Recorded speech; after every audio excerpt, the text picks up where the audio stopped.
Okay, good morning everyone. My name's Sam Leary and I'd like to welcome you to our first joint event between the NIHR Stats Group and the NIHR Methodology Incubator. So we're going to start this morning with a brief introduction to both the Statistics Group and the Methods Incubator. And then the rest of the morning will be split into two sessions. So the first one is opportunities available to be a principal investigator. And then the second one is public involvement and patient benefit in statistician-led research. And we'll have a short break in between. So for the two main sessions, we welcome questions. Please could you put them in the chat? And then at the end of each talk, either myself or Mona Kanan, who will be chairing the second session, will read them out for the speakers to answer. So any remaining questions that we don't have time to ask, we will email the speakers after the event, and we can post their responses along with the recording of this event on the NIHR Statistics Group website. So after the event, we'll be sending a link for a short feedback survey, so we'd be really grateful if you could complete that, please. So we hope you enjoy the morning, and we'll start with Dr. Katie Bunce and Professor Dawn Tier giving us a brief overview of the Statistics Group and the Methodology Incubator. Thanks, Sam. So my name's Katie Bunce and I am Clinical Trials Unit Manager at the Royal Marsden NHS Foundation Trust, and I jointly lead the NIHR Statistics Group with Dawn Tier, who's a Professor of Biostatistics at Newcastle University. Dawn also leads the NIHR Methodology Incubator, which she'll introduce to you after this talk. This is a very brief introduction to the NIHR Statistics Group. I'm going to say a little bit about how and why our group was formed, describe our membership and the various groups, outline the sorts of activities that we get involved with, and then describe how you can find out more about us. Before I introduce the Statistics Group, I thought I'd say a little bit about the NIHR itself. It's the largest funder of health and social care research in the UK, spending around £1 billion annually. And it's a virtual organisation supporting translational research across the NHS and partner universities. Its mission is to improve the health and wealth of the nation through research. The NIHR provides the support and facilities that the NHS needs for first-class research from invention to adoption, and it does this by funding a range of infrastructural facilities. The NIHR infrastructure includes biomedical research centres, clinical research facilities, the RDS, CTUs and more, and I would imagine that many of you joining today work within these groups and are better able to say what they do than I am. What might become evident to you, however, is that statisticians are required at all stages of research, and therefore statisticians are embedded across these centres. This can, however, mean that statisticians working within the NIHR may feel isolated in the workplace. In 2012, Victoria Cornelius and Professor Janet Peacock organised the first NIHR statistics meeting. Invitations went out to statisticians throughout the NIHR research infrastructure. The meeting was very well attended and very well received. Networking and discussion groups were fostered from the beginning. Statisticians who attended did indeed mention isolation, but also said how they would very much welcome the opportunity to network at a national level. And so the NIHR Statistics Group was formed, with a view to linking statisticians across the NIHR infrastructure to allow sharing of knowledge and expertise, and then to work together and with non-statisticians on statistical issues. With support from NOCRI and various BRCs, the NIHR Statistics Group evolved. Initially, the areas of activity were as identified here. Different groups worked in very different ways. Some groups focused on organising meetings, whilst others collaborated on publications. Some of the groups consisted only of statisticians, whilst others involved statisticians and people who described themselves as non-statisticians. In 2017, we ran our first conference, which was targeted at statisticians, and we wanted it to offer something to meet the member needs. So this was done by featuring member-led breakout sessions, together with providing lots of opportunities for networking.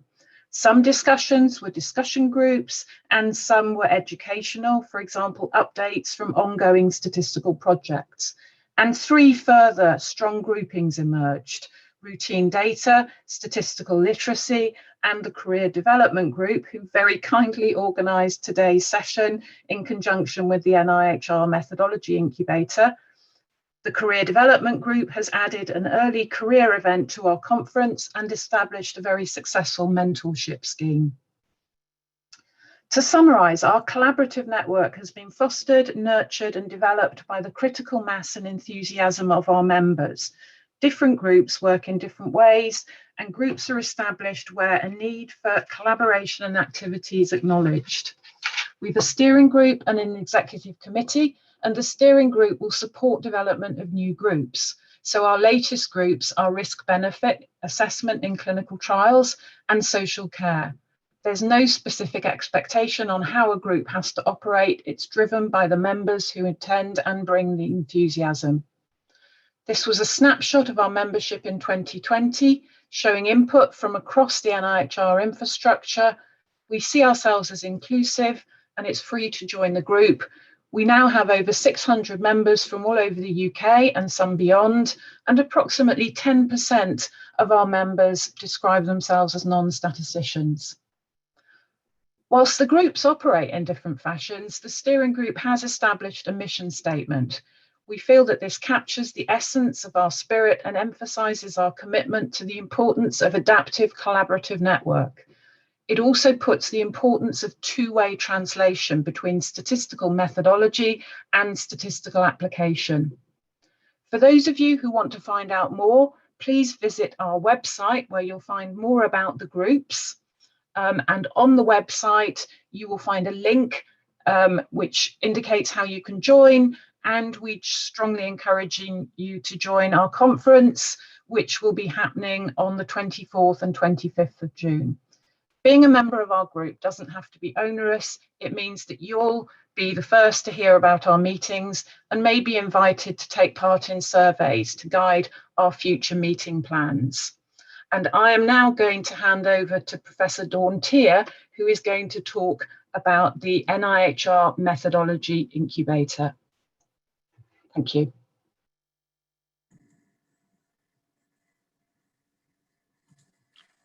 Thanks, Katie.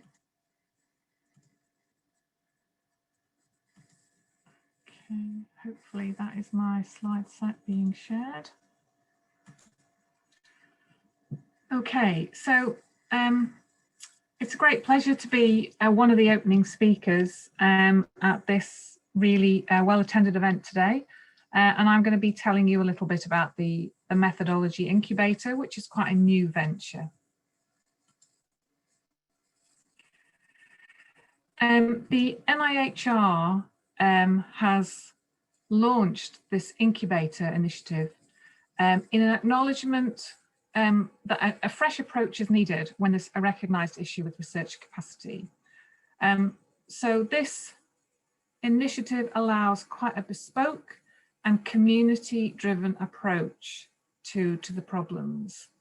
There's sort of an understanding that actually if we're worried about research capacity in specific areas, why don't we ask the community involved?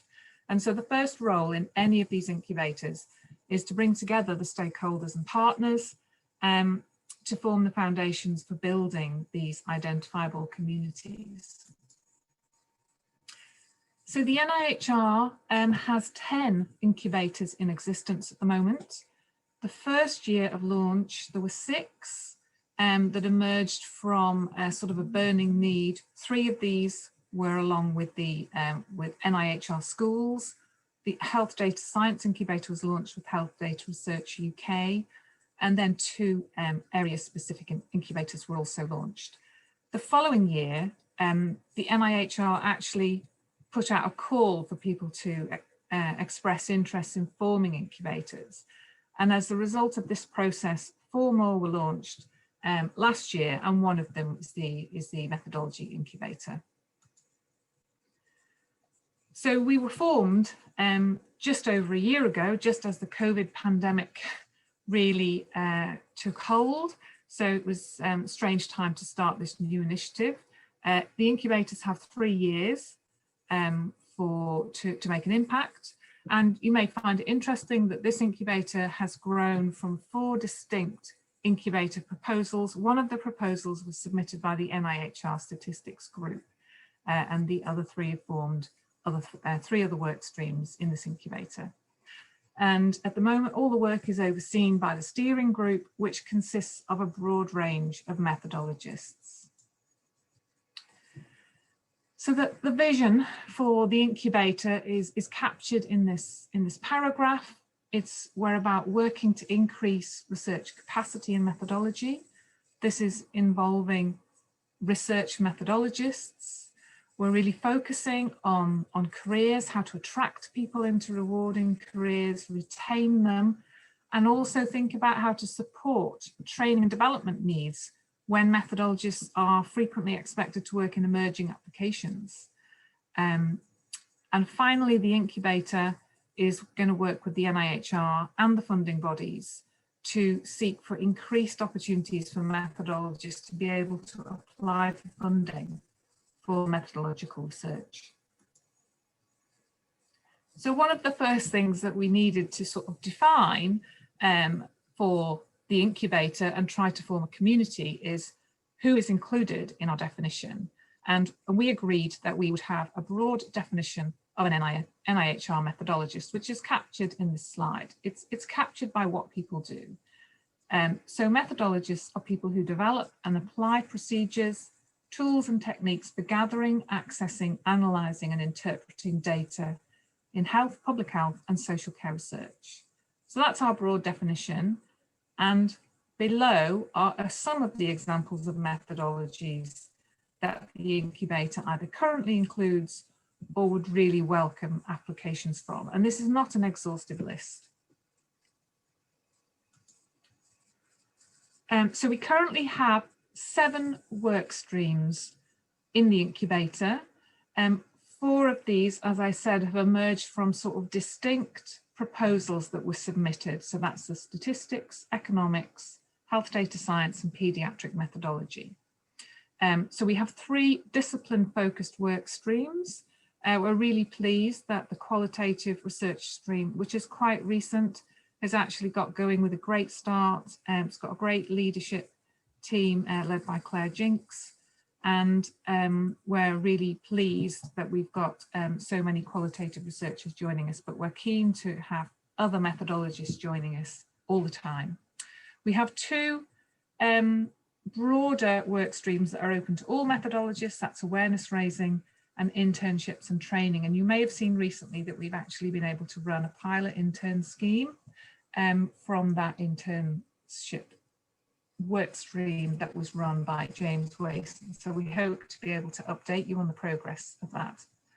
At the moment, we have 125 members either in the steering group or in one of the work streams, and these work streams are growing all the time. So we welcome new members to express interest at any time over the next 2 years. I haven't got long to update you, so I'm just showing you, for example, what the statistics work stream has set as its aims and objectives. Each work stream has aims and objectives similar to this, but specific to the focus of each work stream. I know that Mona will be chairing the session later today, so she may want to say a bit more about the aims and objectives for the stats work stream. I'll leave that slide in front of you before I move to the final slide, which is really just to encourage you to tell your colleagues about the incubator. We're really keen to get early career researchers to get involved in the incubator. In terms of what commitment is required, work streams generally meet every 6 to 8 weeks, and obviously the more we have in the work streams, the more we can do. So I'll finish with the final slide, which just has our contact details on it. If you're interested at all, contact me at that email address, or Trudy, who's been coordinating the event today. Thanks very much.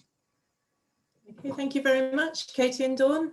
So we'll now move on to session 1, which is the opportunities available to be a principal investigator. So our first speaker is Dr. Ianina Conte from the Research for Patient Benefit Funding Programme, which is part of the NIHR, and she's going to talk about opportunities for leading grant applications from this funding body. Yeah, hello. I'm going to try to share my slides first, so let's see if that works. And while I'm trying to do that, I'd like to thank you, the organizers, for inviting me. Has it come up? Not yet. There we go. It seems to be working on my side. Yeah? Yes. Okay, thanks. I'm always doubtful. So yes, thank you for inviting me today. Hopefully I could do a small summary of what the Research for Patient Benefit Program funds, and encourage you to apply as principal investigators to this scheme. So the outline of the talk is about the scope and the funding of the program, how our regional advisory committees are formed, and examples of some funded projects that had been led by methodologists, for you to realize that although it might seem a bit difficult, we do fund some projects that have been led by statisticians or methodologists in general. So the RFPB program, or Research for Patient Benefit Program, is a response mode researcher-led program. And I'm going to maybe just sit on this sentence, just to insist on the point that we do welcome your ideas and your proposals. And we don't have areas that we prefer research on, or we fund preferably. So definitely put your ideas forward, because we want to hear them. We fund research projects in a wide range of areas, but of course, being an NIHR program, they are about applied health, and they have to be related to day-to-day practice in the health services and social care. But that doesn't mean that this needs to be everyday practice now. It can be something that it could influence day-to-day practice in years to come. But also, as I think I said in the next point as well, although we support a wide range of methodology, quantitative, qualitative research, what we are really looking forward in an application is that this trajectory to patient benefit is made quite clear, even if the research is upstream in terms of not being something that could be implemented immediately. We really look for in the applications for that trajectory to patient benefit. So far we have funded more than 1,000 awards, and that accounts for more than £200 million. And one particular feature of the program is that although it is a national program and includes all England, it funds research on regional level. So that means that there are 8 regions. Each region has their own regional advisory committee, and they assess the applications from within region, except that they need to be moved to another region for several reasons, probably conflicts or to balance workload. But it's usually within the same region that applications are reviewed. The RFPB project has a funding limit of £350,000, and that's for 3 years. However, the funding limit, we have a tier strategy for the funding that relates to the likelihood of the proposal of achieving patient benefit against its cost. So, for example, we would commit up to 350 if the proposal, once it's carried out and the answer has been found to the research question, the result, if positive, of course, could be implemented quite soon after the answer is being found. So in that case, we would commit the total amount of funding. However, if more research would be needed before a final answer could be provided about the usefulness of a particular question, could be intervention or could be something else, is need. So we would be prepared to commit up to 250. What we usually receive in this type of tier, it's feasibility studies, is because once a feasibility trial, has been successful, then another full trial would have to be committed. So there would be more research before the final answer, and so the research to be implemented. But then again, that this doesn't mean that the tier 2 is only about feasibility studies. Other type of studies could come in this category, and that's why, again, we need to be very clear of what is that trajectory to patient benefit, and we need applicants to spell that out on their applications. And then again, we have a tier 3 that is up to 150,000 pounds as a funding limit. That is for higher risk proposals, maybe developing methodology, developing an outcome measure, developing a model that then would need to be validated. So again, where more research would be needed before something can change in practice. Then again, the time limit is not tier. It could be 3 years, all of the 3 tiers, although we acknowledge that tier 3 projects tend to be shorter, because of course it would be a lot more difficult to accommodate paying the salary of all the researchers involved for 3 years and stay within budget. So yes, they tend to be shorter. Regarding our advisory committees, I just wanted to let you know that each of the advisory committees have around 20 members, and among those members, we have a lot of methodologists. All the committees would have at least 2 to 3 statisticians. So you should feel comfortable that someone with your expertise and your knowledge would be assessing your application. However, I do frequently see that statisticians among the panels who disagree, for example, on how a sample size has been calculated. So I also understand that you are a very diverse group, so and there would be disagreement as well between the statisticians in the panels. But anyway, for you to know that. And of course, if you're interested in becoming a member, sorry, I'm going to go back. If you're interested in becoming a member of one of the panels, there are opportunities for you as well. So do contact us, because we're always in search of new statisticians to come to our advisory committees. Regarding the funding opportunities for you to submit applications, we do tend to see more developmental and methodological research as being more upstream. So they tend to come in the tier 3 funding limit of up to 150,000 pounds. But then again, it is very much up to you to show whether if it is really something upstream or maybe it is closer to patient benefit. And we have had applications that have been submitted by methodologists and they have been successful applicants as leads applicants. And I have here some examples of people who had RFPB awards being the lead applicant. I would like to point out here that we have introduced a couple of years ago a new role that is the joint lead applicant. And although it's always been like this, what we're trying to do with this joint lead applicant is to encourage early career researchers to submit applications as lead applicants, maybe their first grant application, just making sure that they have a co-lead that would be someone who be acting as a mentor, because one thing that it's very important for the RFPB program is that the team is assessed as a whole.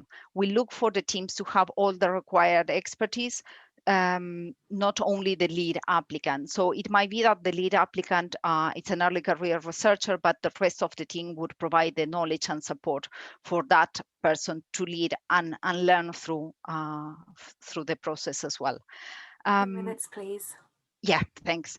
I just because I know that you know, we could be blamed of saying, oh, you know, these are just a few applications that have been submitted maybe 10 years ago.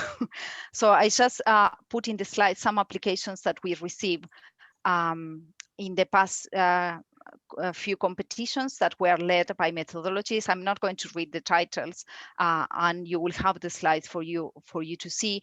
But as you can see, they have been led by methodologies, some of them statisticians. Here again, sorry, I'm leaving just the slide for 1 second so you can read the titles. And one last one as well about with statisticians. And sorry, the very last one actually that I wanted to point out is regarding the research for social care calls that we also host through the RFPB program. And again, many of the applications we received so far, this is a very new initiative, have been led by methodologists and statisticians as well. So what I would actually, the message I would like to leave with you is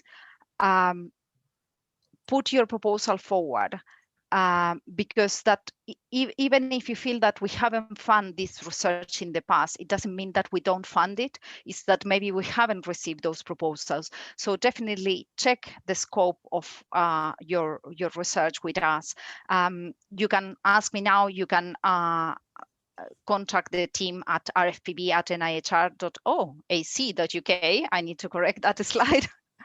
And definitely, even if it is something that maybe we're not used to seeing, the team would probably reach out to the further team and check whether that is in scope. So definitely check with us, because again, you know, we might be funding your research and you just don't know. And also it's, you know, it's good practice for us because maybe we haven't funded before, but definitely would want to do it. So we welcome your proposals. And that's it. Okay, thank you very much. So there's a few questions in the chat. I'll ask you the first two, and then the rest I'll ask you afterwards, in if that's okay, in the interest of time. And then we can post the responses on the website. So first one was, is the RFPB in Scotland, Wales and Northern Ireland? No.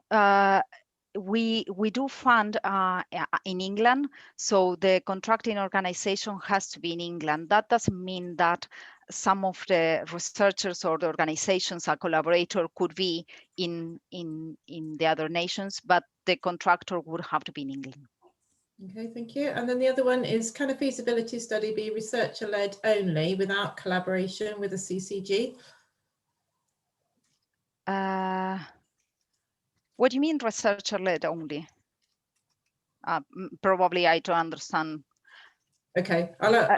Maybe if it is the university only and not a CCG, maybe it's about the contractor or only one researcher. Sorry, we might need to come back to that one because I don't think I understand it. Okay, I'll ask you one of the other ones then. So, okay, this is linked then. Do we need to be based at a university or health trust to obtain research awards? The contractor would have to be a health trust. It doesn't mean that the sponsor cannot be the university, but RFPB contracts with, yes, NHS bodies.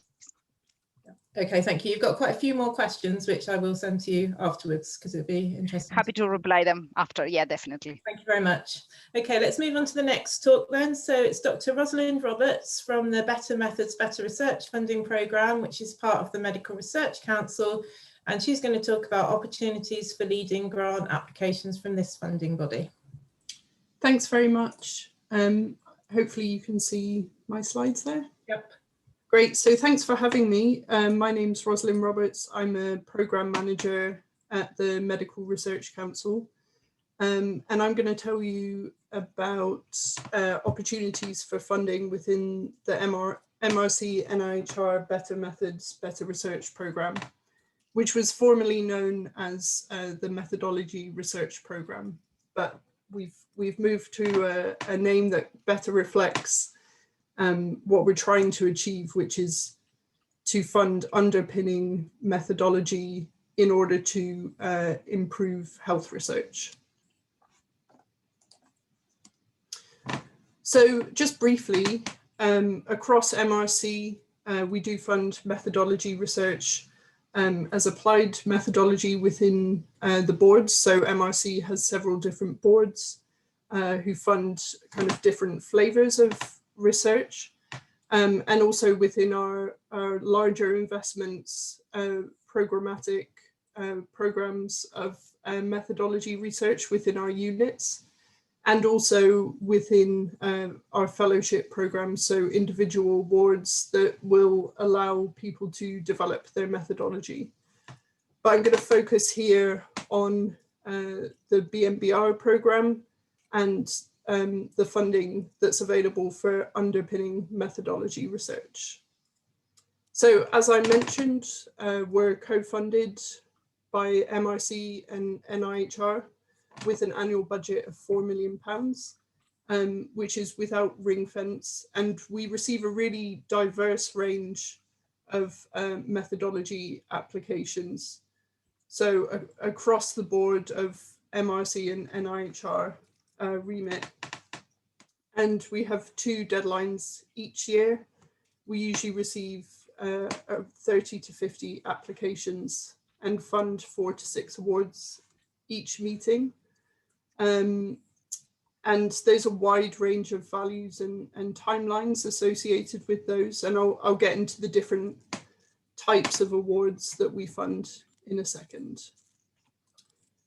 As I said, our remit covers methodology across the breadth of MRC and NIHR remit.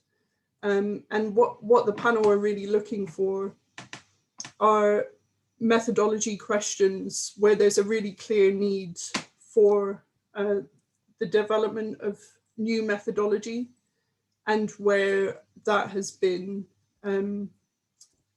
that question has been developed with the end user in mind, and making sure that there will be uptake of that methodology once it's developed.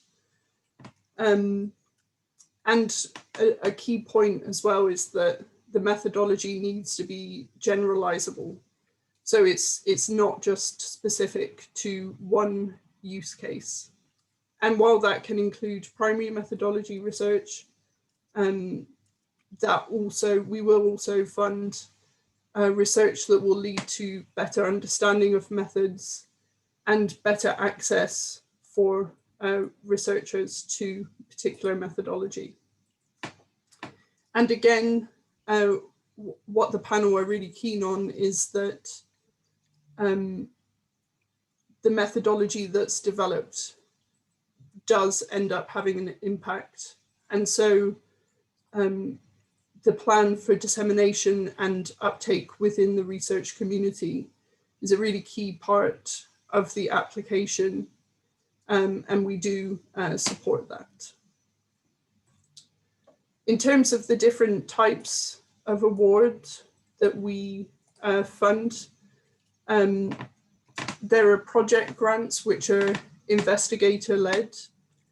So PIs come to us with their methodological research questions.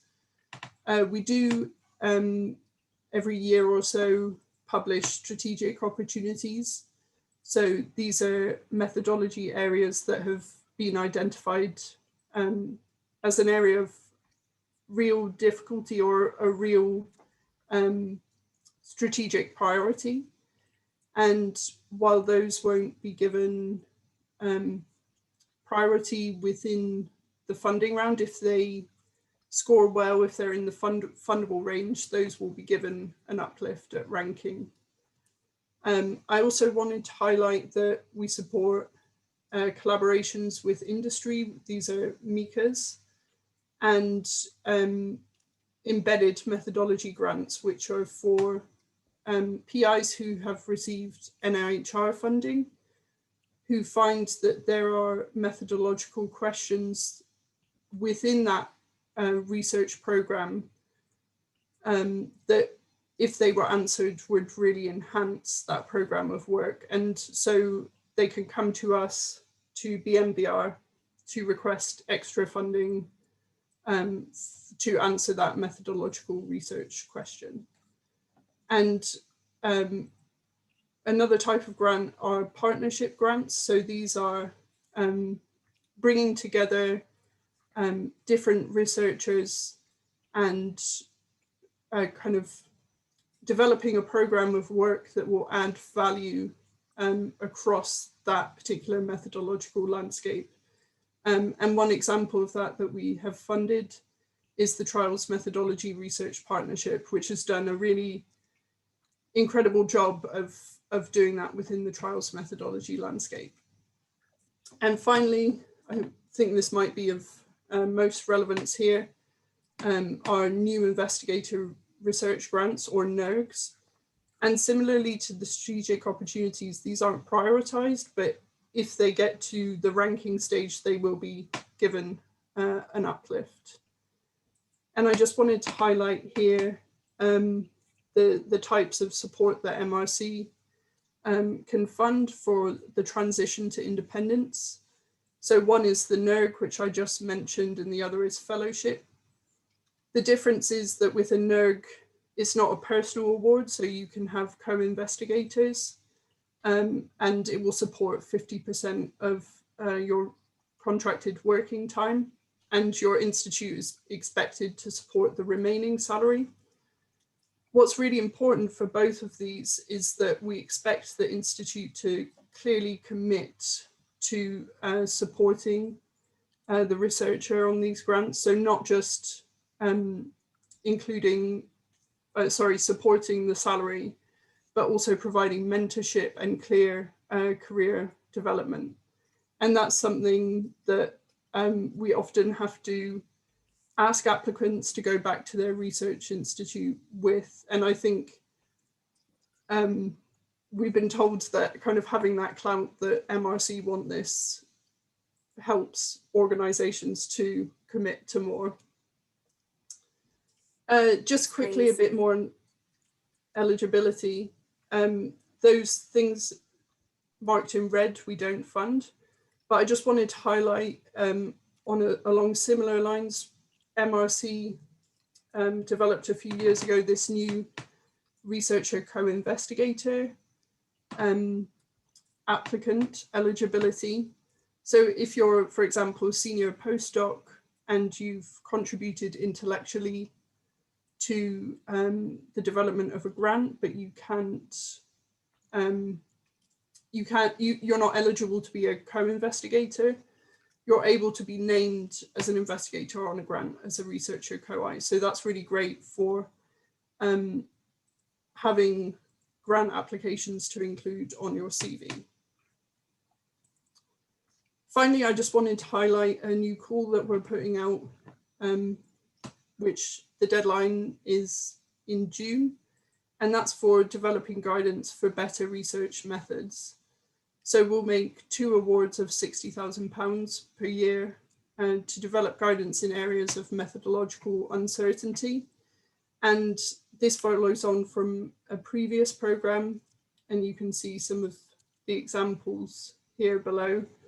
But this kind of goes hand in hand with the overall idea of the program, that really what we're looking to do is to make sure that methodology that's valuable and that will result in research that's really going to have an impact on human health.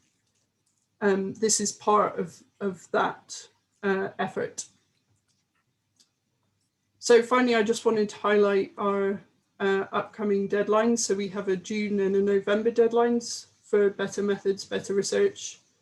And as I mentioned, the Develop Guidance for Better Research Methods has a deadline also in June. I don't know if the slides will be distributed, but all of those links are clickable, or I think hopefully they'll come up on a Google. And if you have any questions, feel free to email me. I'd be really happy to hear from you, and I'd definitely encourage you to apply. Thank you. Great, thank you very much, Rosalind. So, oh, the chat's disappeared. So every time someone stops sharing their screen, I lose my chat. So the first question for you is, how senior do you need to be a PI on a BMBR grant? Can you apply as a senior research fellow, or do you need to have a senior statistician on the proposal? Yeah, so in terms of eligibility to be a PI or a co-I, you need to have a contract of employment with your organization that will outlast the grant. So say you had a 5-year contract and you were applying for a 3-year grant, you could be a PI. But in terms of the seniority, what you need to show when you're a PI on a grant is that you are the intellectual leader on that program of work. So for example, if you applied as a PI, but a co-I on the grant was your PI, if you were a senior research fellow, for example, I don't know the exact structure of the applied statistician program, but that might not, you know, it would probably be better to have the PI co-I the other way around. Okay, thank you. I'll ask you one last question. So will the guidance call be repeated annually? Yes, so it will be every June, once a year, yeah. Great, thank you very much. So we'll now move on to Professor Richard Emsley from King's College London, and he's going to talk about his personal experience of successfully securing methodology funding as a PI. Thank you, Sam. Hopefully my slides have appeared. Just confirm. Yeah. Okay, so thank you very much for the invite. So yeah, I'm Richard Emsley, based at King's College London, and what I've been asked to talk about is my personal experience of successfully securing methodology funding as PI. So I'm going to focus on 5 different bits of that, just a bit of background about me and how that leads to the grants themselves, some of the experience, some tips on successful and unsuccessful grants, and I'm particularly going to focus on fellowships in this talk, a little bit about methodology funding, and then why the role of PI is important. So I want to give an overview of sort of how I've ended up at King's College via some MRC and IHR funding. So to start with, I did an undergraduate degree in maths back at the University of Manchester, and it was during the 3rd year of that course, when I didn't really have a plan for what I was going to do after that, that I took an undergraduate module on medical stats that was taught by Chris Roberts and Roseanne McNamee, who are photographed here.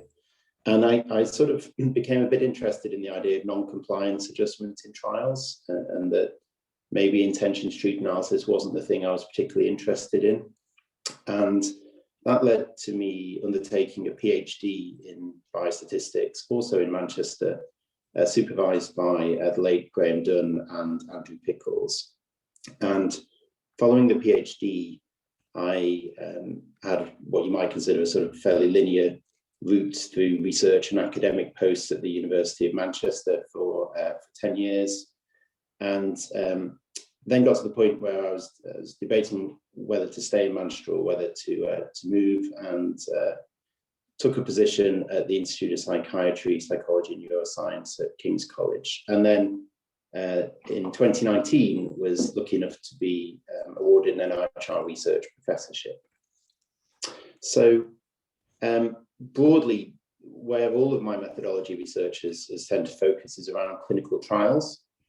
A particular interest in making clinical trials more efficient, however you want to define efficient, and in investigating sort of how do complex interventions work and for whom are they most effective, and then applying all of this in the context of clinical trials in mental health. So I particularly work in psychosis, suicide prevention, autism and self-harm.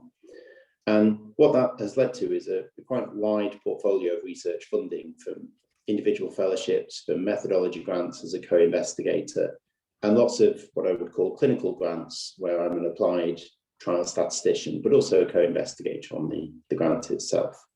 And then current funding from a variety of these sources. So here I trawled back through my records and found a list of all the times I've applied for funding for methodology research. And here's the list in black shows all the awards, and the ones in bold show where I was named as the principal investigator. I sort of led the bid and the submission of the bid. And in a sense, that looks fairly successful. But what is also not shown there are all the unsuccessful bids as well, because I think it can be deceptive when you just see a list of awards or a list of CVs. You don't fully appreciate all the times that we're not successful as well. And although you might think, well, it's easy for him to say because he's had some of these awards, I think I actually learned more from the unsuccessful applications than the successful ones. Partly because when you're unsuccessful, you sometimes get some feedback and you find out what the funder liked or did not like about the application, or use the applicant or the team. And quite often when you're funded, there's no feedback provided. You're just awarded the funding, and you don't quite know if elements of the research were a bit touch and go. And as we know, the process of applying in of itself is very useful and can lead to better future applications. So two things I'd highlight here that I'll pick up later are, I had two unsuccessful fellowships before I was awarded my first MRC one, and I was unsuccessful in the NIHR research professorship 3 years before I was eventually awarded it. So I'll draw on those experiences. What I think is useful is just for us to think a little bit about what methodology research is. And this is from an MRC definition, that it's the study of how best to design, conduct, analyze, and evaluate medical and health research.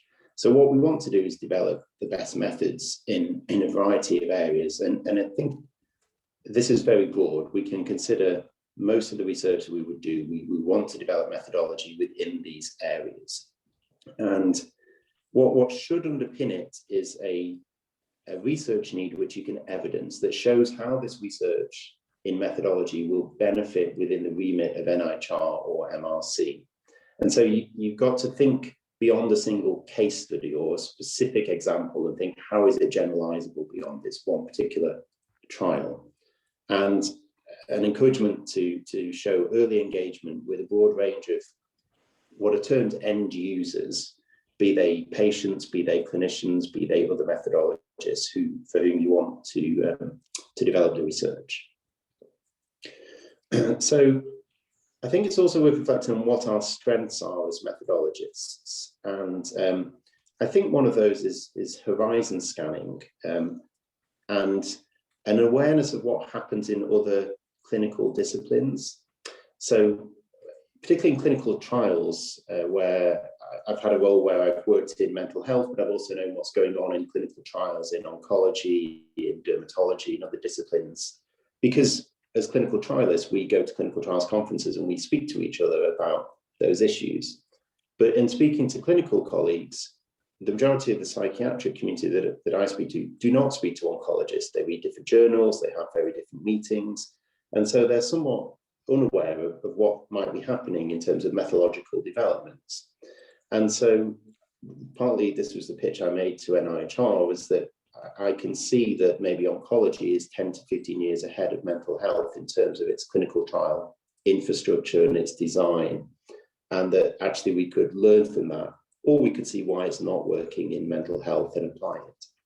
So I think as methodologists, we can see the direction of travel to get to where we want to go. There's always a tension, I think, between having a breadth and a depth of expertise. We're somewhat expected as statisticians to know about all areas of statistics.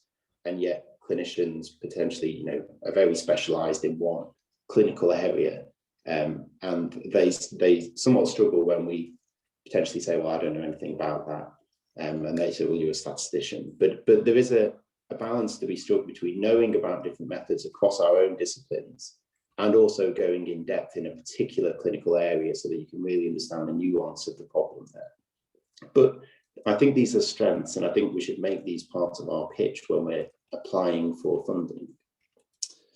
So I'm just going to think about stages of developing an idea and a proposal and an application. And I think I tend to think of ideas as being one of three. So that there's a clinical problem, there's an important clinical question, and we don't know how to answer it.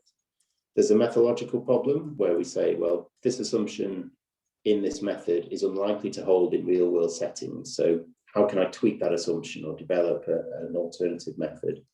Or there may be a data-driven problem. So we know that the availability of lots of high dimensional data might require newer methods to answer the clinical questions. So we have the seed of an idea that we grow.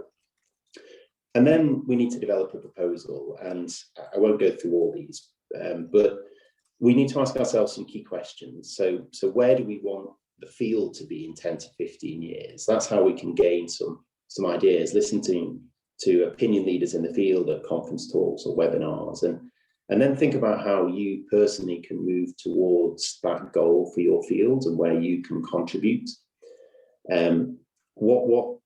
What can you do with your background, but also what support do you need if you're going to develop a bid in order to do this?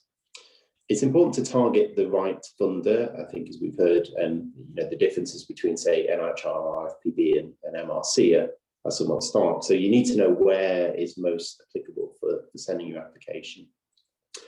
And then, do you need a fellowship, or is it a larger team, a sort of project grant? And then these are just some ideas I use for developing an idea.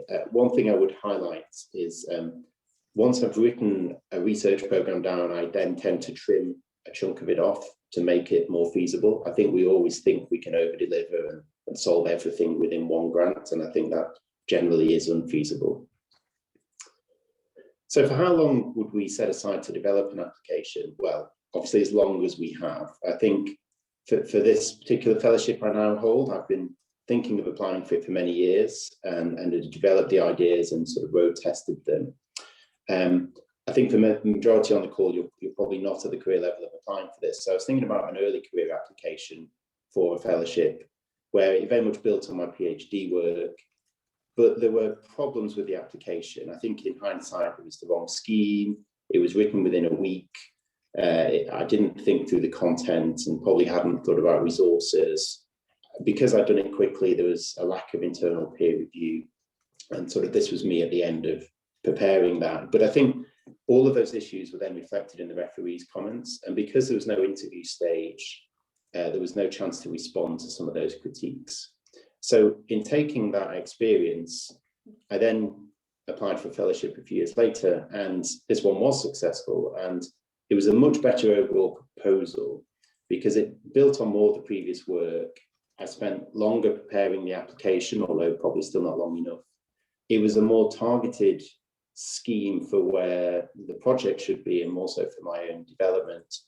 I'd linked with good collaborators in the UK and with overseas partners. I'd really worked through the justification of costs, and I'd had it internally and externally peer reviewed. So it was a much more happy outcome at the end of that one.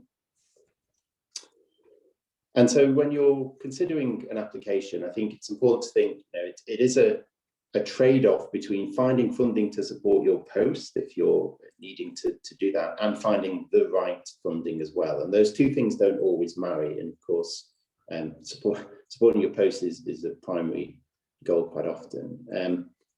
It's always worth bearing, and being a potential funder as well. Funding is a lottery, and even the best ideas might not get through. And although it's a bit easy to say, I think rejected applications are rarely personal, although they can feel like that in the moment of rejection, and probably true of journal articles as well. I'd say, don't be afraid to reuse good ideas, but do be prepared to ditch poorly received ones, and that it can just take a bit of persistence. And just a note to highlight the role of mentors. I think throughout all of those career stages, I've had excellent mentors who've given me excellent advice and helped me prepare for interviews. So I'd strongly encourage you to make use of mentoring schemes such as the NIHR's new mentoring scheme. It's important to consider the funders' requirements and so know what they're thinking. So just because I think something's interesting doesn't mean that the funder will, and they may have a very different agenda to me, because ultimately it is government money for the majority of funders. And one way of getting a sense of this is to look at what else they've funded in the area. So their portfolio, their committee meetings, looking for commissioned calls, really taking time to read the guidance notes to know what is and what isn't allowed, and how they're assessing the application. So thinking about the 3 Ps, the person, the place, and the project. And understanding the funder's process is important. So do you know if you're responding to comments from the funding committee or from the reviewers, or to both? And do you have an opportunity in a 2-stage application to respond to stage 1 comments and adapt your proposal accordingly? It goes without saying, I think now, although in my early applications I was very ignorant and had some woeful attempts at this, that good PPI is essential. And I mean, it's good for the research, not just good to get the funding in some way. And I'm very pleased to see that we've got later sessions on public and patient involvement in statistician-led research. So my new fellowship has funded involvement of PPI members. I have an advisory panel of patients and clinicians. And I would also take any opportunity to present at PPI or service user groups for some of the more applied trials that I'm involved in. A few thoughts, having been to several panel interviews now, for those of you who've got that coming up, it's quite important to research the panel. So all the panel members are usually publicly available, their names. So who are they? What are their backgrounds and interests? Do they have, I've said agendas here, but do they have particular topics of interest or things that they've published that may be of interest? You can never have enough mock interviews. They will always be worse than the real thing, but they are so essential to help prepare your answers concisely and to get your point across. And the presentation is also a really important aspect. And it's really that opportunity for you to come in and say why they should give you personally the money. And you know, bearing in mind that panel members tend to be quite senior, most of them will have read through the application once and probably formed a view on the basis of that. And so I've seen people who've given poor interviews and lose funding that was arguably borderline, but I've also seen people give excellent interviews and gain funding that arguably was borderline as well. So I'm just going to focus on what I'm doing in the research professorship and how that changed between the 2 applications to finish. So my pitch is around the design and analysis of efficient trials in mental health. And one could argue that the basic design of a clinical trial is not fundamentally changed since the sort of streptomycin trials of Bradford Hill and colleagues in 1948, 2-arm parallel group, although that has obviously advanced quite a bit recently. And so the argument is that in the 21st century, what we want is quicker results for patients, faster development of successful treatments, and potentially to answer more questions within our data that we have. So the 2 aspects focused around the design of trials, thinking about doing more platform or smart type designs of sequential treatments. And then there's a work package around the analysis, not only of parallel group trials, but also of more adaptive type designs by using more causal modeling techniques. So it draws on 2 aspects. It draws on the kind of statistical research I've done around causal modeling, but also that all that applied clinical work where we've done the sample size calculations. And I thought there must be a more efficient way of doing this. And of course, during the recent pandemic, we've seen real advances in clinical trials in terms of the use of platform trials that hopefully will carry on. But the difference between the 2 applications, I think, is quite telling. So in the first application, I had 3 work streams, design, analysis, and conduct. I tried to cover all areas of mental health, but that made the collaborations that I'd specified a bit too weak. One of the feedback points when it was unsuccessful was literally that as a methodologist, you will do this work anyway. as though we don't need the funding in order to do it, which is clearly not the case. And was actually encouraged to reapply when the CV was stronger. So arguably it was too soon for that scheme. So albeit I'd moved institutions, but in the 2018 application, I took some of that feedback and I dropped the work stream on the conduct, not because it's not important, but just in order to have a more concise program of work. I dropped, after writing the grant, I dropped a series of work on equivalence and non-inferiority trials, because even then it was still too much to include superiority and those other designs. And I thought it doesn't look feasible to deliver this, something has to go. I focus much more on psychosis as an exemplar in mental health, although the issues apply in more other mental health conditions. And that meant that I could emphasize stronger links with my clinical collaborators through the role as trial statistician. So the good clinical trial teams that I've worked with on other grants, I now have as the key collaborators in this proposal.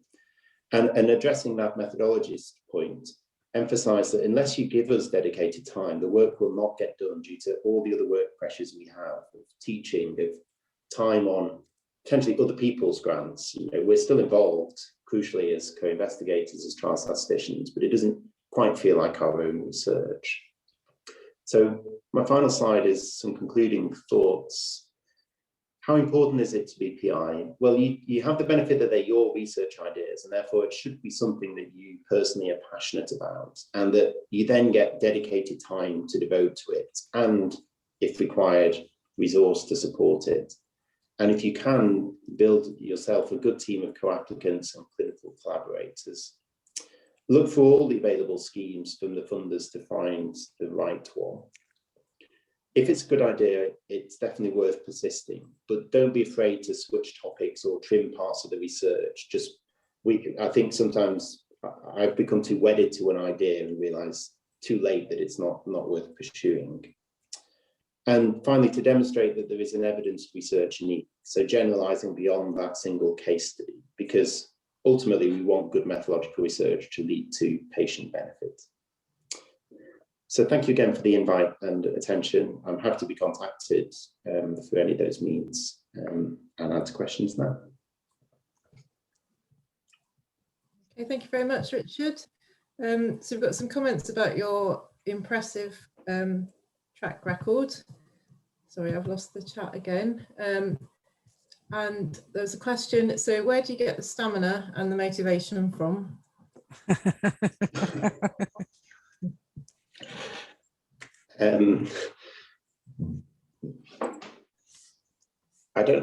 Well, that's probably not quite for this forum. I think I just always like to see new opportunities, and there's always, I guess, one critique, and I'm aware a lot of ex-colleagues of mine are on this call. I'm probably not the best completer finisher, so I have lots of ideas and enthusiasm for new things and setting up new things and doing things, and getting things to completion is probably not my personal strength. So I need people around me who can do that, who will help me deliver on that. And so I've learned as I've gone through that helps. So I tend to be quite involved at the start and then make sure that others around me are able to help complete that. Okay, thank you. So one more question then. Is there one piece of advice that you would give for people starting out as independent researchers?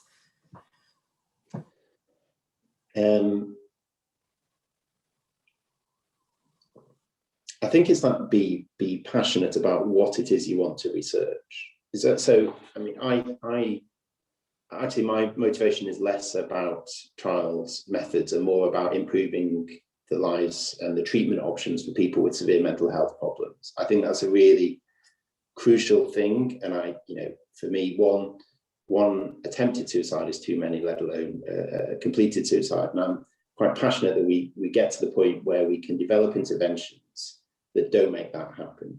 So my goal is always, I'm not a clinician, I'm not skilled in that way, but I want to do methodology that gets us to the point where we're developing very effective treatments for what I consider to be an underserved area of research. So that's the thing that drives me, really. And I think if you find that passion, that niche, it's not to say that you don't do good work in other areas, but it's the thing that will give you that little fire in the belly, I think, to get you going and to apply for these things.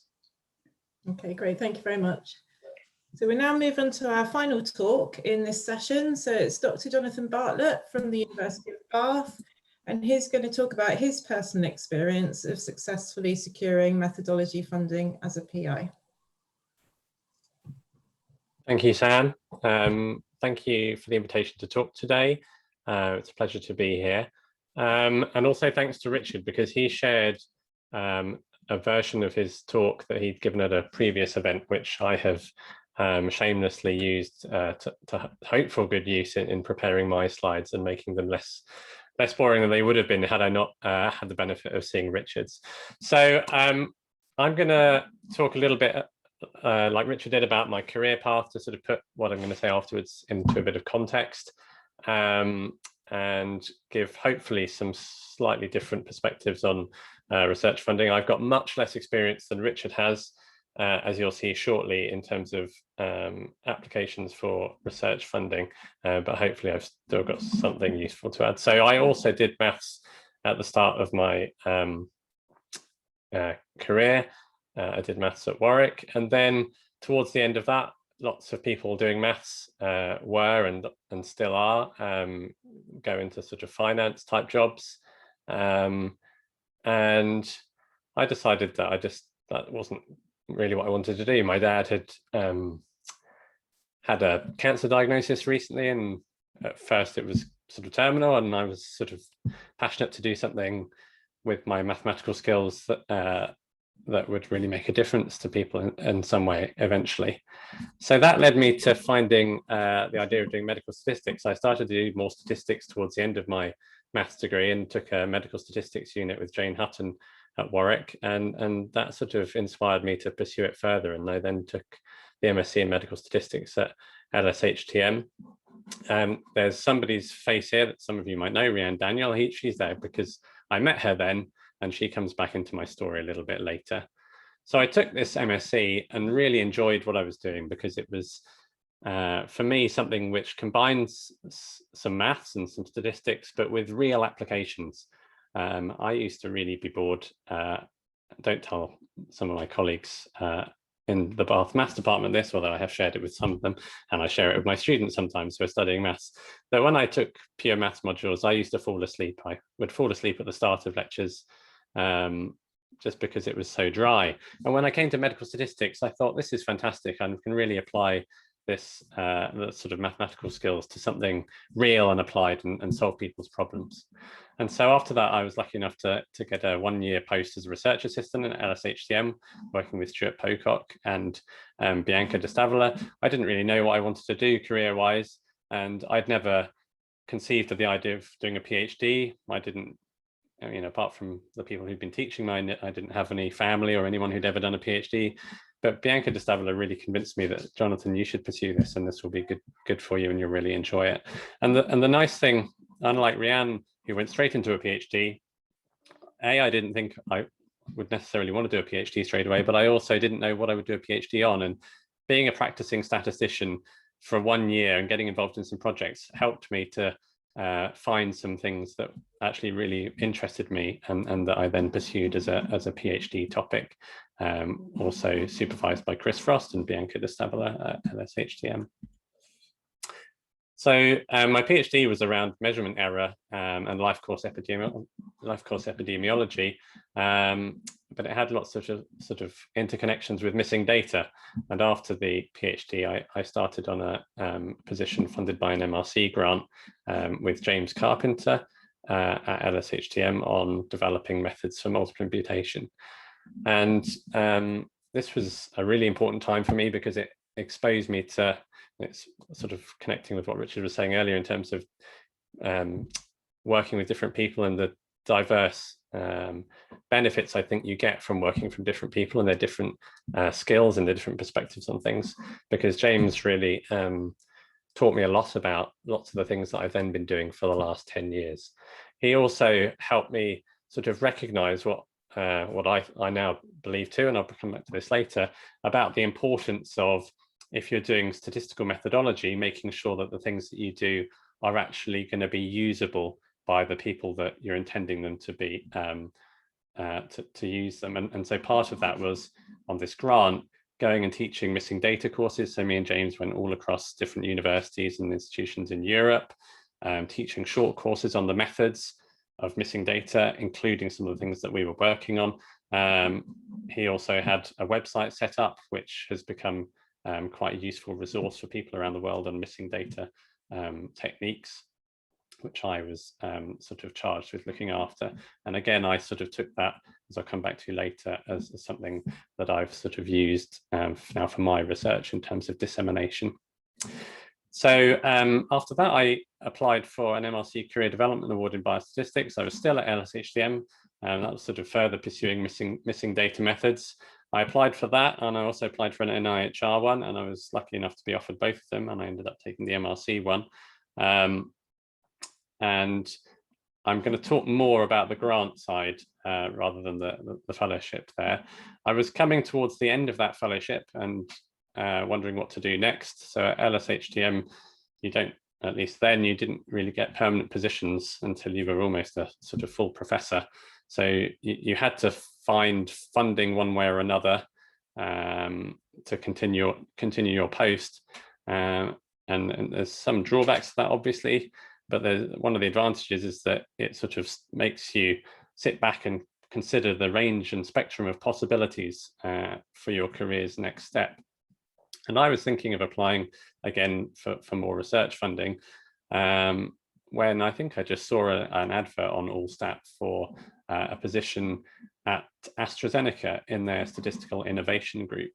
And they were looking particularly for people who had experience of clinical trials, and I had some experience. I had worked as a trial statistician in my research assistant post earlier, and had various sort of involvement with trials while at SHTM as well.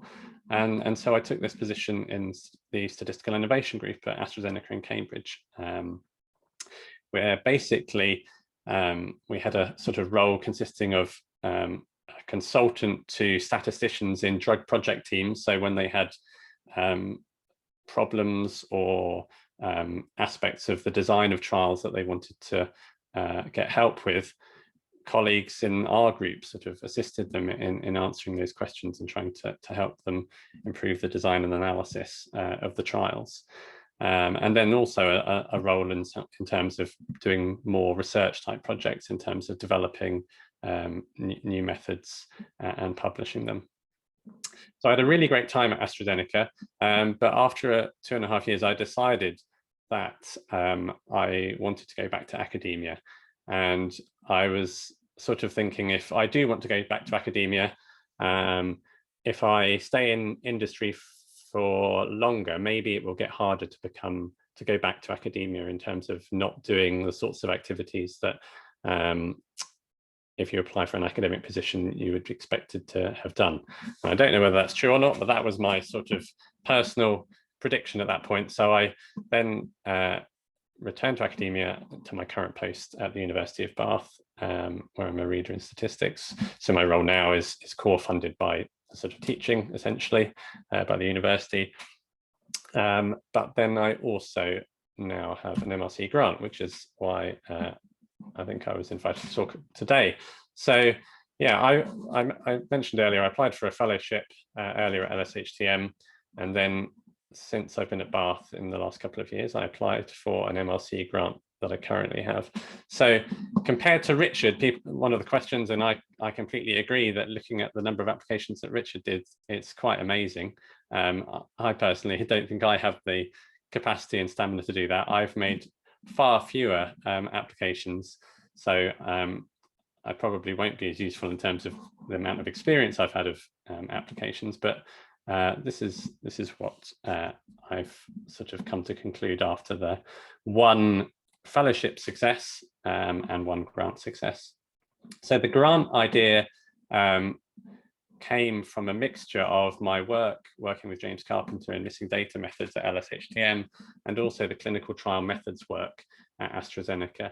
The topic is called Estimans in clinical trials, and I'm sure most of you have heard of this topic of Estimans in recent years. And it's I think mainly come about from the pharmaceutical industry, even though I think more in academic trials, the ideas around non-compliance and treatment switching have been around obviously for much longer. And Richard, for example, was doing things, and many other people were doing things in maybe a more academic trial setting around adjusting for non-compliance treatment switching in trials years before this Esterman's topic became somewhat popular within more of the pharmaceutical trials world. So it's quite nice. It suited me well, I thought, because it's got strong aspects of sort of missing data. What would have happened to a patient had they not changed treatments, or had they not had this rescue medication given to them, or if, for example, people die before you're able to measure the primary outcome, how to tackle that problem, so-called missingness due to death. And it also, my experience of working at AstraZeneca, working on real trials and seeing the challenges that they were having in terms of how to formulate their estimans, in terms of what is the effective treatment that we're really trying to estimate, and how do we estimate that using statistical methods from the data. I felt that that combined nicely, and it was something that really interested me. Years ago, when Rhiannon Daniel started working more on causal inference, I sort of said, it's fairly simple causal inference in trials, isn't it? There's nothing, you randomize and then you compare the two groups. And as I got more experience, I realized that real life wasn't necessarily that simple. And so that was the sort of background and context of this application to the MRC methodology panel in 2019. And we were fortunate enough to succeed, and it's funding me and Rhiannon Daniel partially, and we hired, as part of it, Camilla Olatapada as a research associate. And I'll come back to the question. I think I've been pretty lucky in being successful in general, but particularly with this grant, because it turned out that there were at least 2 other applications to the same panel on the same topic by people that I know well in the UK, and one of them I even saw their application because he asked me for input on it. So I think I was exceedingly lucky with this particular grant. So what makes a good grant? As I said, I've got limited experience, but these are the things that from things I've been told, for example, by presentations like the ones we've had this morning, and my limited experience about what might make a good statistical methods grant application. So the proposal, I think you have to be solving a real problem. And with statistical methods, it's sometimes harder, I think, to make the journey from how this method impact on patients. And it is a longer journey maybe to say how that change or improvement in methodology will downstream lead to improvements for patients. But I think it's something that's quite possible to do. It just takes a bit of thought to describe how each output from the grant will change things for the immediate, for example, statisticians running trials, analyzing trials, and how that will have downstream solutions to patients. So what you propose has to solve a real problem that's timely. In my case, it was quite timely because this Esterman's question, there was going to be a new ICH addendum to the E9 framework around how trials should define their Estermans and what they should do with them. So I knew it was an important topic more broadly. What impacts will your solution have? So obviously you've got to describe what your plan is in terms of what you will do. And once you've produced those, what will that enable other people to do? So for example, we talked about basically exploiting the rich sort of literature in causal inference methods and theory to tackling this Esterman's problem. Most of the causal inference literature has been applied within the context of observational studies, even though at their heart they have, as a definition, the idea of intervention and randomization, really, but they hadn't really been used for Esterman's, particularly in the pharmaceutical trials. So we talked about how we would bring those existing methods and the clarity of the ability to sort of clearly describe assumptions that you're making using causal inference notation and concepts like potential outcomes and counterfactuals. So we talked about the different ways that we would have our solution.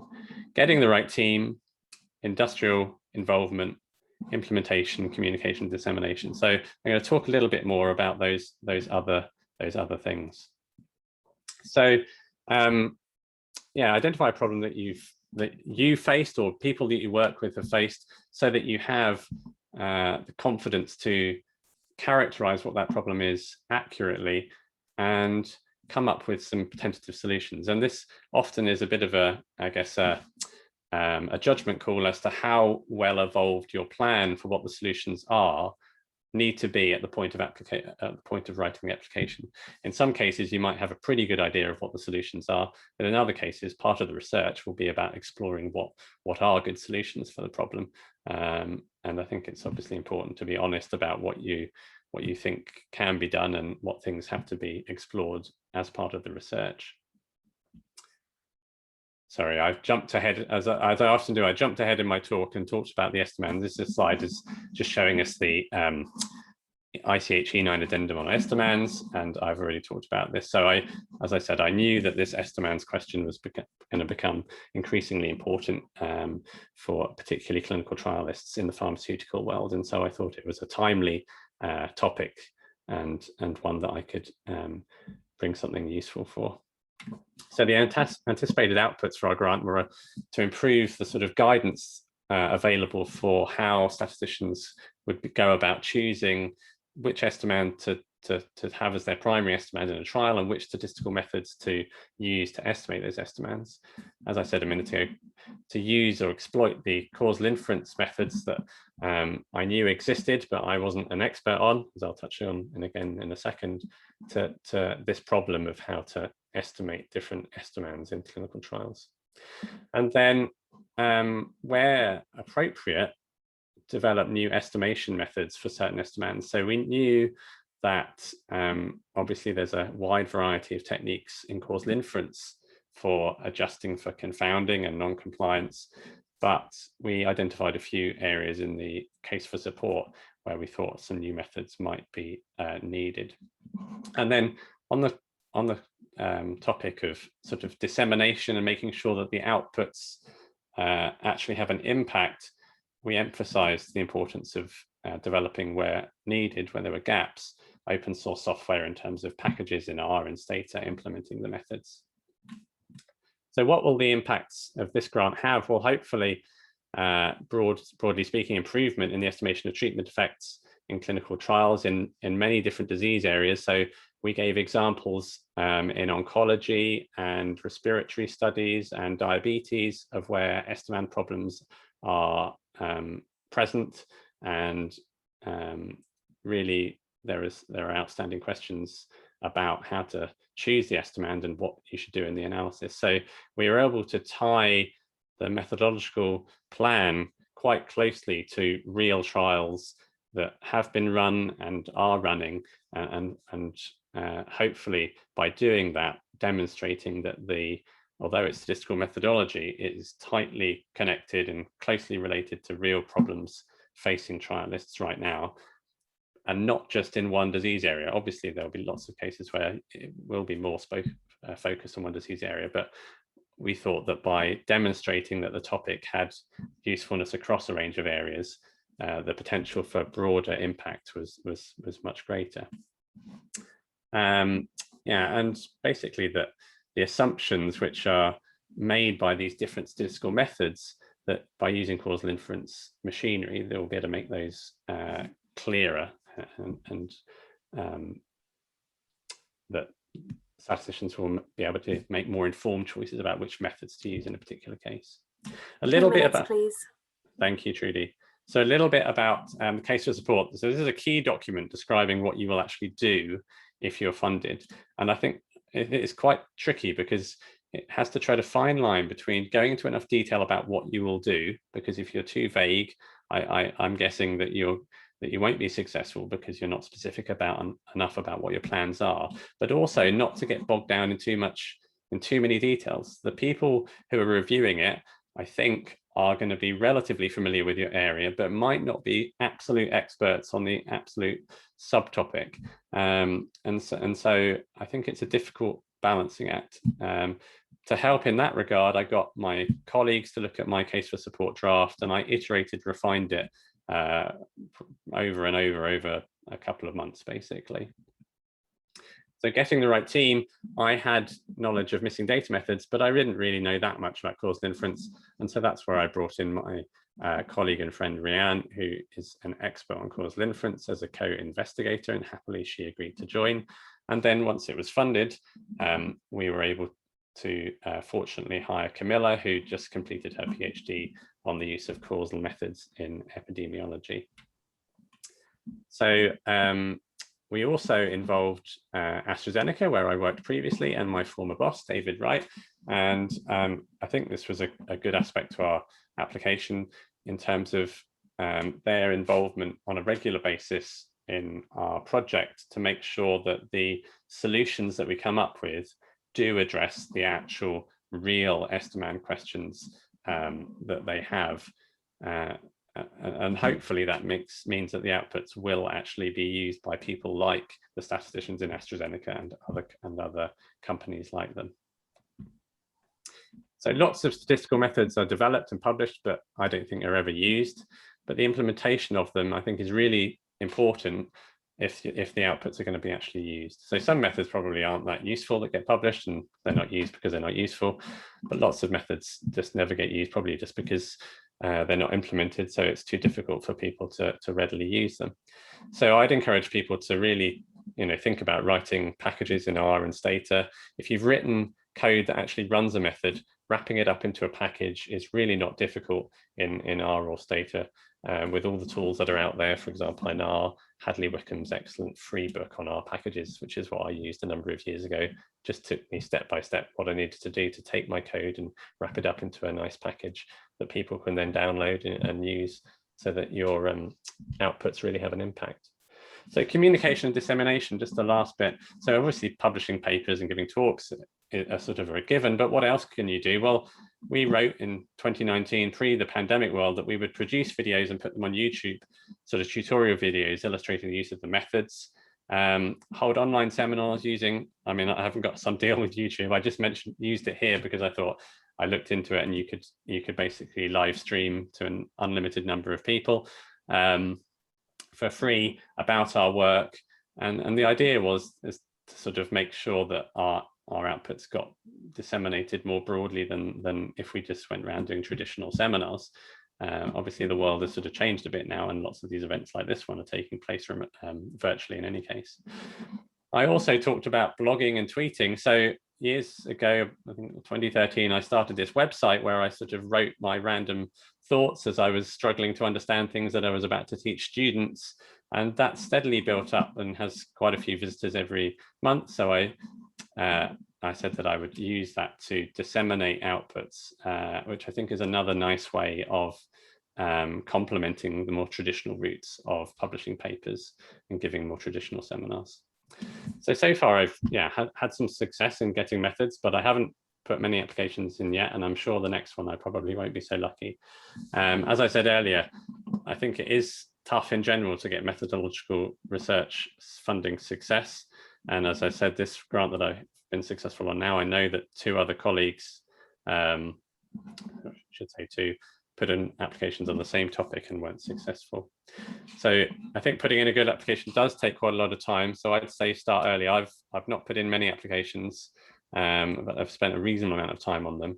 There's lots of different aspects to get together that I didn't really think about or was aware of. So things about the finance and getting the sign off from the various people in your university that you need to get sign off, and that also applies to fellowships as well.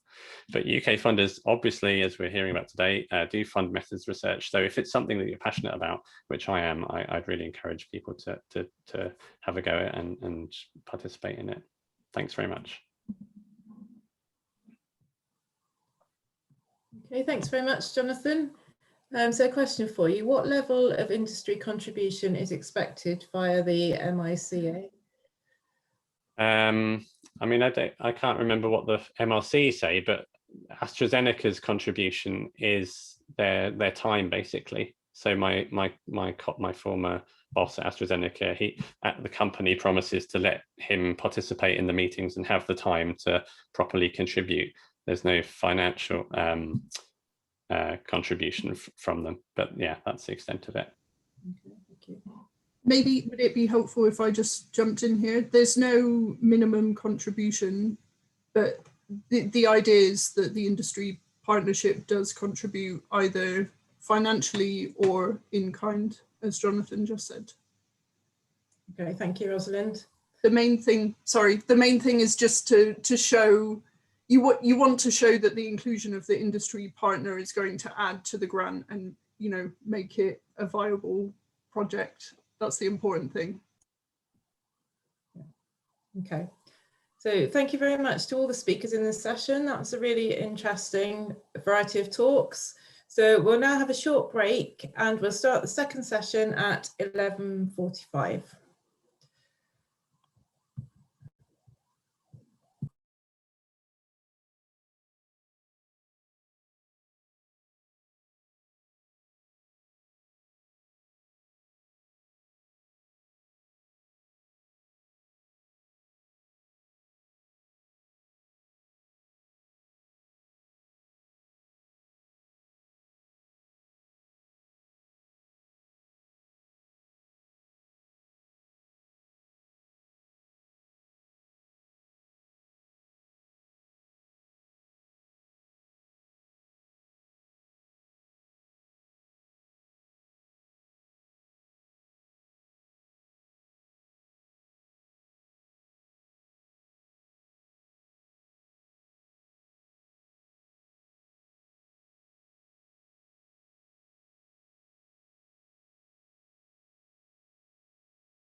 Hello, everyone, and welcome back.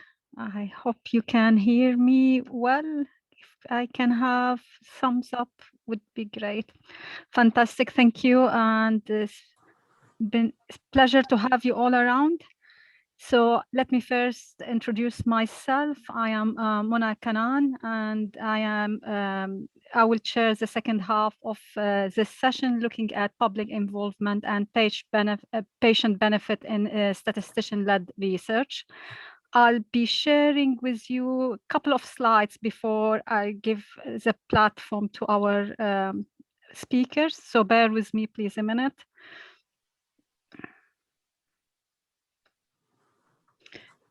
Okay, I'm a statistician by background, as you might have guessed, and I reader at the Department of Health Sciences in Applied Health Research, and these are my contact details if should you want to get in touch to discuss further. And my involvement with this basically is based on my passion for trying to have basically career pathways and recognition of statisticians, applied statisticians specifically.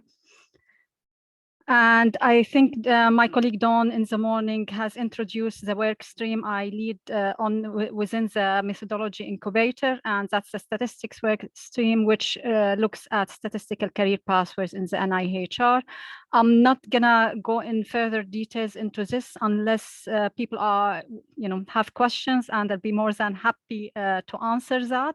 However, what I'd like to emphasize probably now and later on is that please, if think that this is something that appeals to you, please think of joining us. And if we are specifically looking as well for early career researchers input into the stream. So we'll be looking forward to hear from you.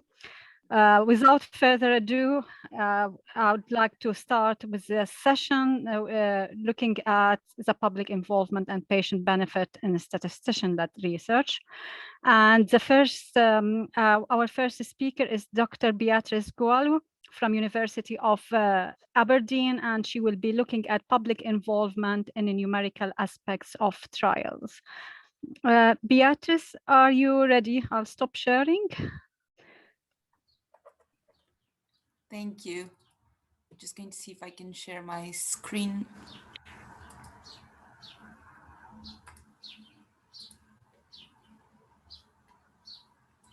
Fantastic.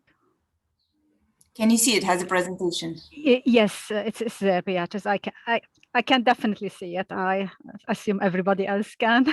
So yeah. Thank you. Thank you. Thank you. Over to you. Thank you for the introduction and for the invitation to present about this project. The project is called Patient and Public Involvement in Numerical Aspects of Trials. So we call it POINT for short. And I'm Beatrice. As Mona said, I come from the University of Aberdeen Health Services Research Unit. And this project has been funded by the Wellcome Trust at the University of Aberdeen. So I wanted to say a few words about how the project came about and my pathway. So my undergraduate degree is actually in dietetics and nutrition, but I was always very interested in statistics and mathematics. And I started having an interest for research and epidemiology. So I ended up doing a master's degree in biostatistics and then moving to Aberdeen to work as a trial statistician. And I've been doing that for the past 7 years alongside a part-time PhD in trial methodology that I've just completed last year. But I kept my passion for communicating with patients and the public. And I really wanted to find a way to join those two roles. So statistics and trial results, and how do we talk about them with patients and the public and involve them in the decision-making. So the actual project is about patient and public involvement, meaning basically that patients and the public are research partners.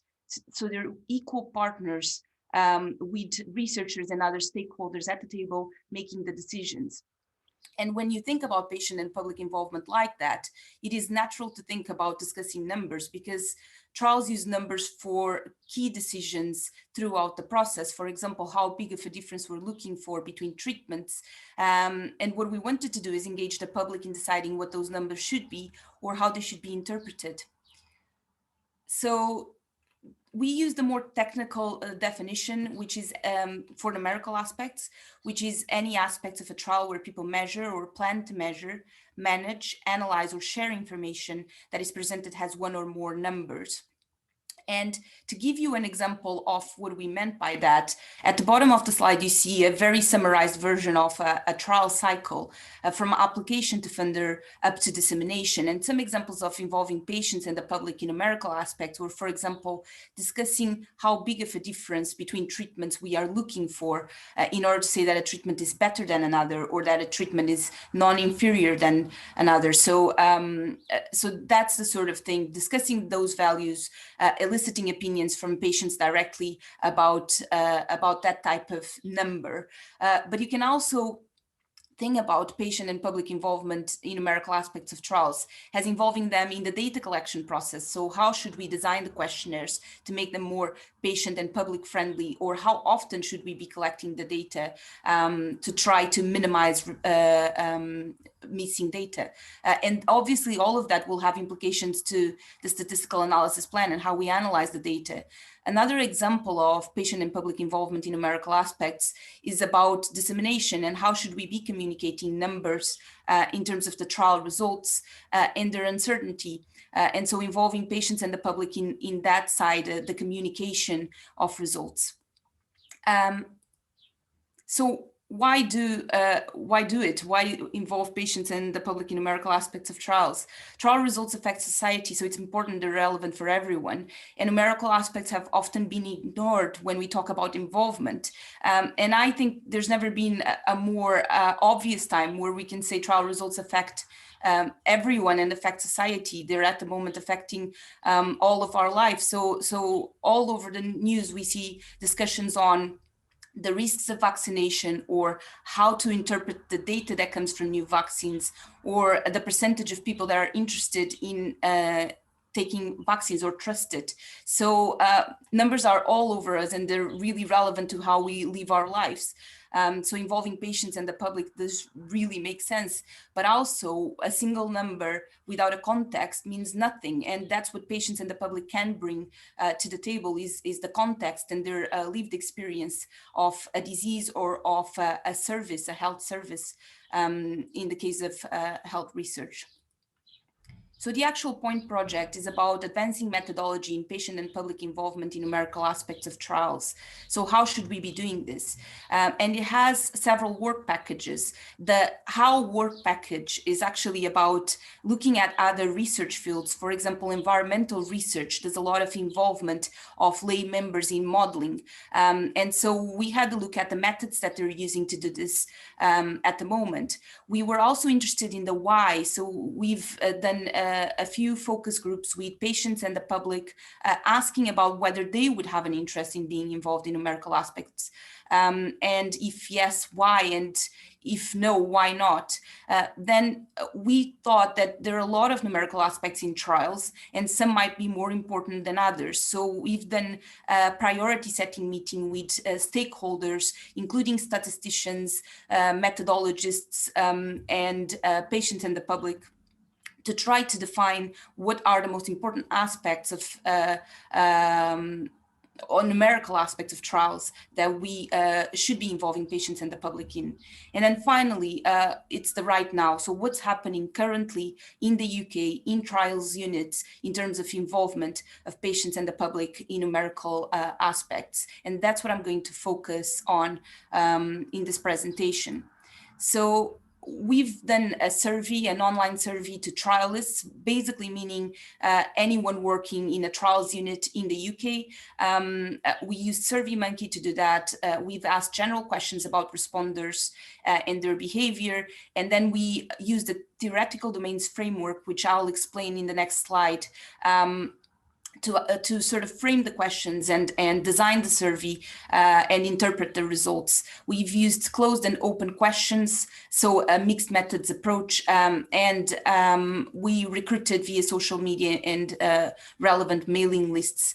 And so basically that framework, the theoretical domains framework, is just about trying to identify why people are doing a certain thing or what's stopping them from doing that. So in this case, patient and public involvement is kind of the goal. And we're trying to understand whether people are achieving it or not, and if yes, why, and if not, why not. So what's stopping them from doing it, or what's helping them doing it.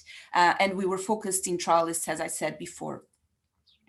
So in terms of the results, 317 people accessed the survey. It was open for about 2 weeks.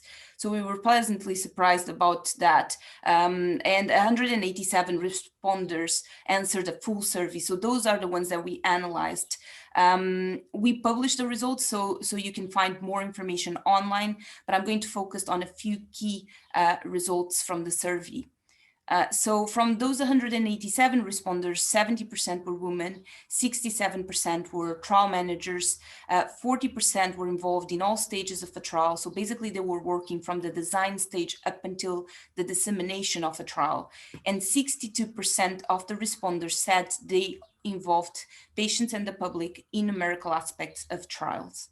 So I'm going to explore a little bit more about what that means in the next few slides.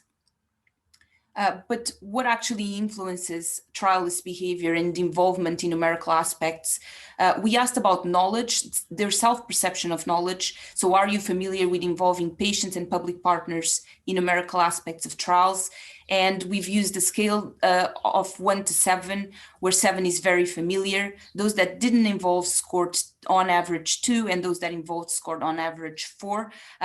So we found that to be a pretty significant domain, not just because of the quantitative data, but also from what we've seen in the open questions. So this trial manager said, I think the main issue here is that there are very simple parts of numerical aspects of trials, which we would always and easily involve PPI in. I don't know what other aspects might be, so I'm imagining a training or knowledge failure on my part. And we saw this frequently, this idea that it sounds like a good idea to involve patients and the public in numerical aspects of trials if we knew how to do it, or what aspects should we be focusing on. We asked about skills and beliefs about capabilities, and the definition for that is ability to involve patients and the public in numerical aspects of trials, or self-confidence in that ability. We found surprising answers, because in the closed questions, there was not, while they were focused on the trialist behavior, so their own skills and beliefs about capabilities. But when we asked about whether trialists believed public partners had to have specific skills to be involved in numerical aspects, 50% said yes. And when we asked what specific skills they meant, they varied from having a basic concept of what a trial is to something very specific, like knowing how to calculate the sample size. So there was a big variation in terms of what those skills might be. And we saw comments like a statistician saying it generally is quite boring for the general public, and they do need a basic level of numeracy and appreciation of research methods to be involved. And the trial manager saying often numerical aspects are dictated by statistical programs, and I think there is a general feeling that patient or public partners cannot grasp them. So this was surprising, because we were asking about trialists' own skills and beliefs about capabilities, and we found barriers in the perceived skills and capabilities of patients and the public. In terms of beliefs about consequences, so this is the belief about outcomes of involving patients and the public in numerical aspects of trials. And we asked about whether trialists thought there was a good balance between benefits and challenges.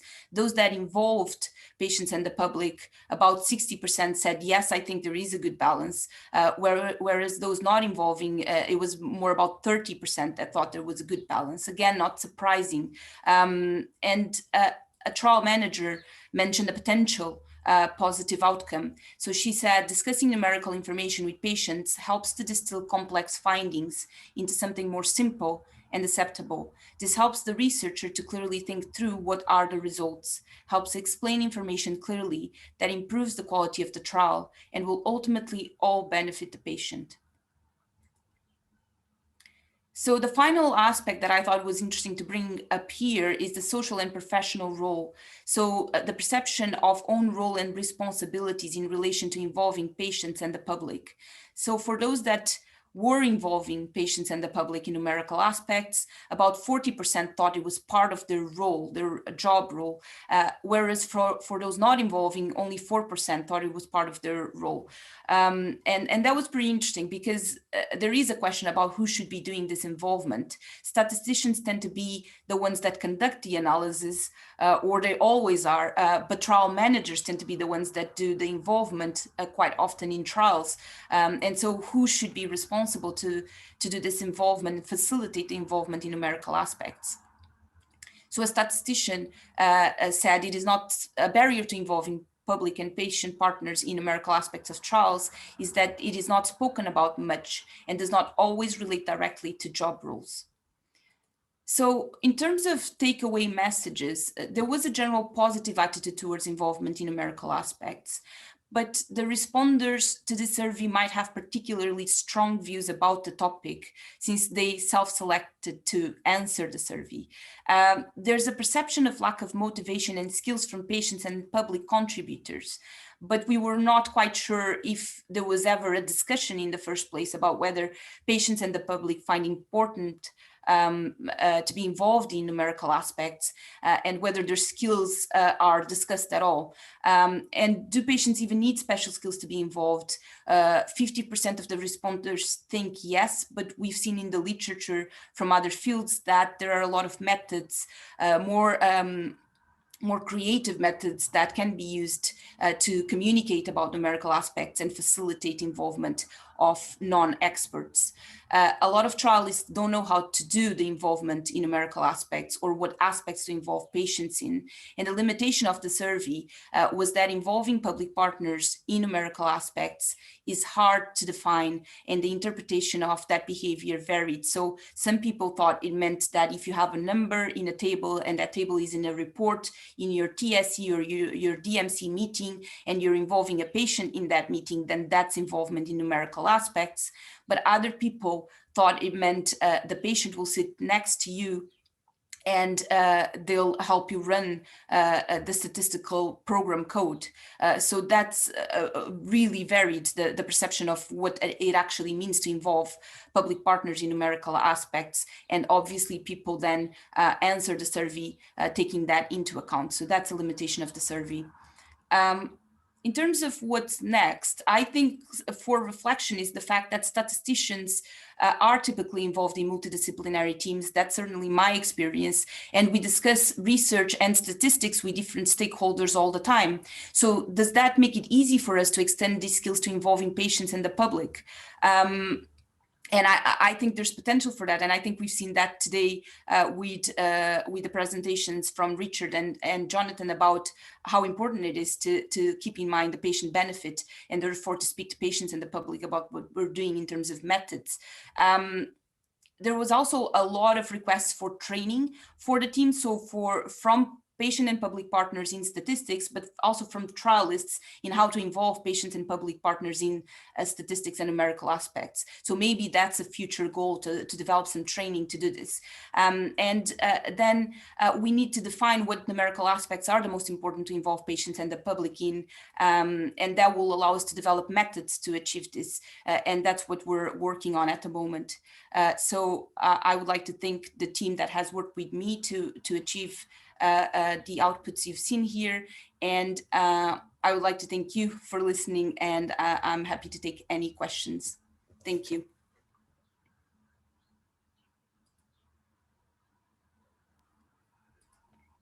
Thank you very much, Beatrice.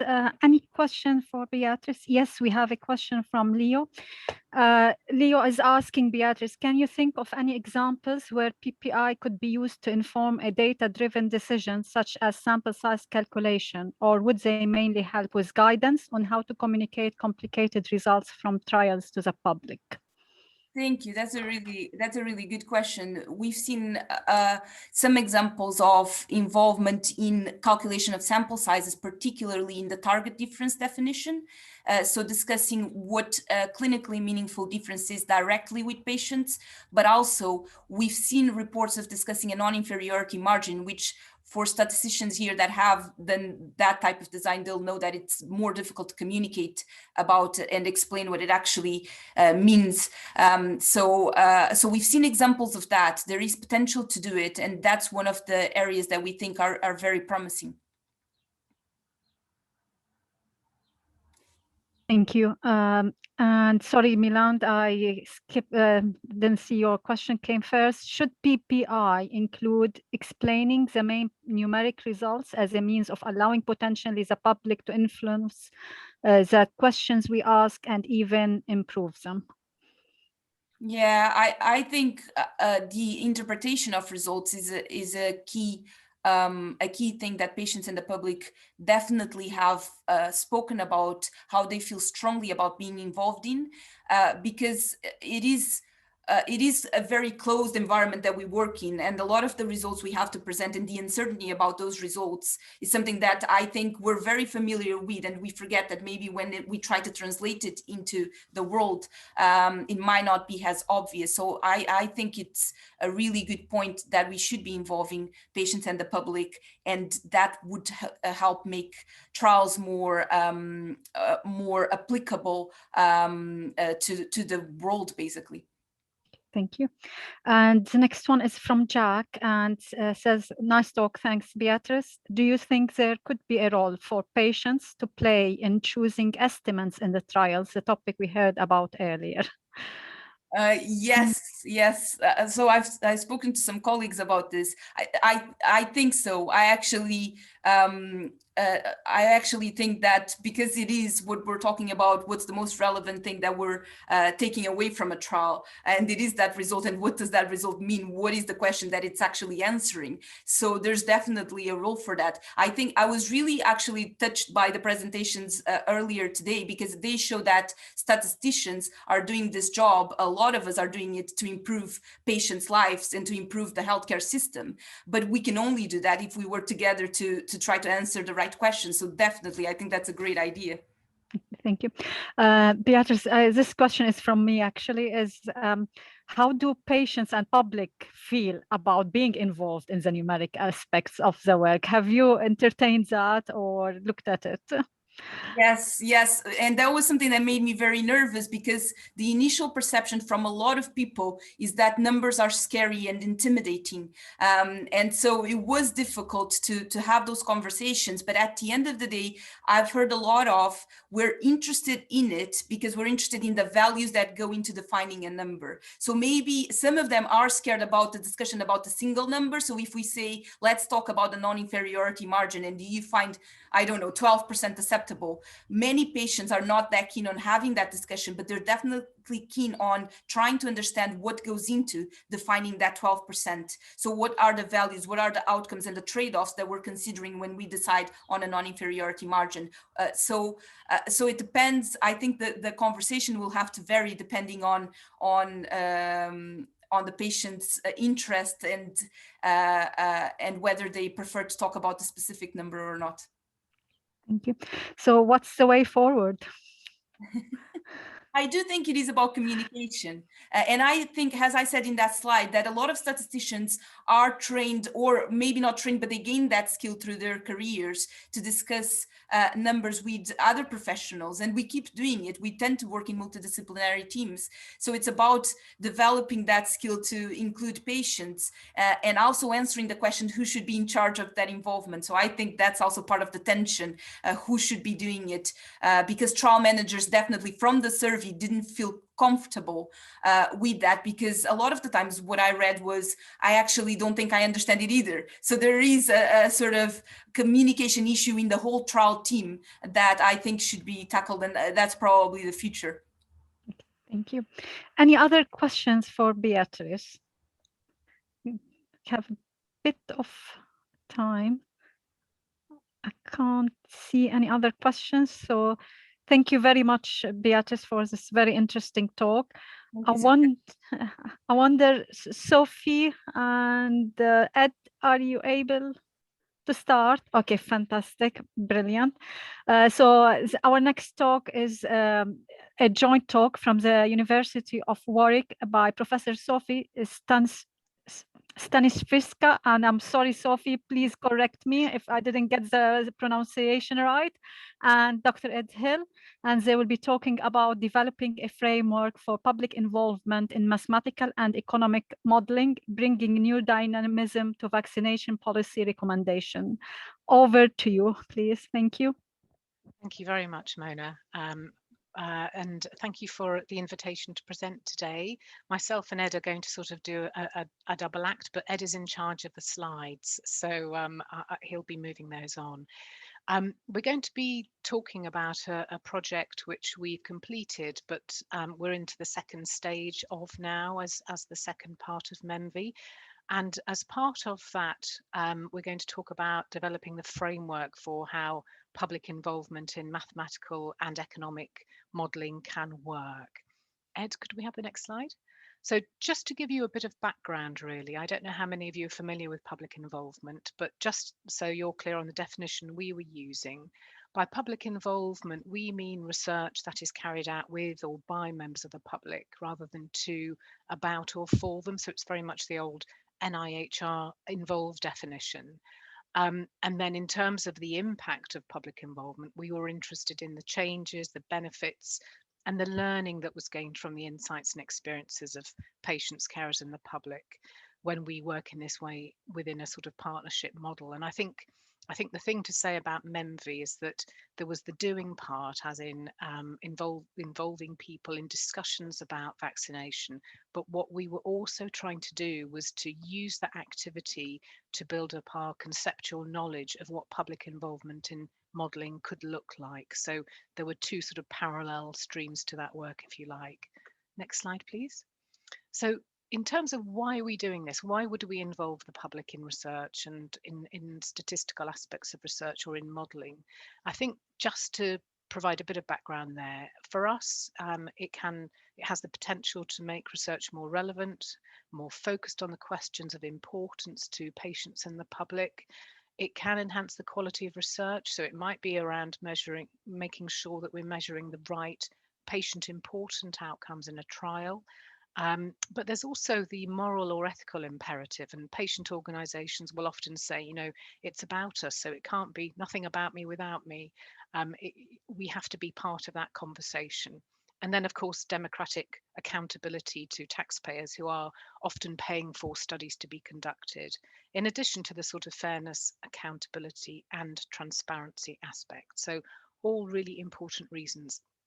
Now, the way we approach this was very much trying to draw on this concept of co-production. And many of you may know that the NIHR sort of core focus is very much on how we embed and implement co-production within public involvement. And it's really about the sharing of power.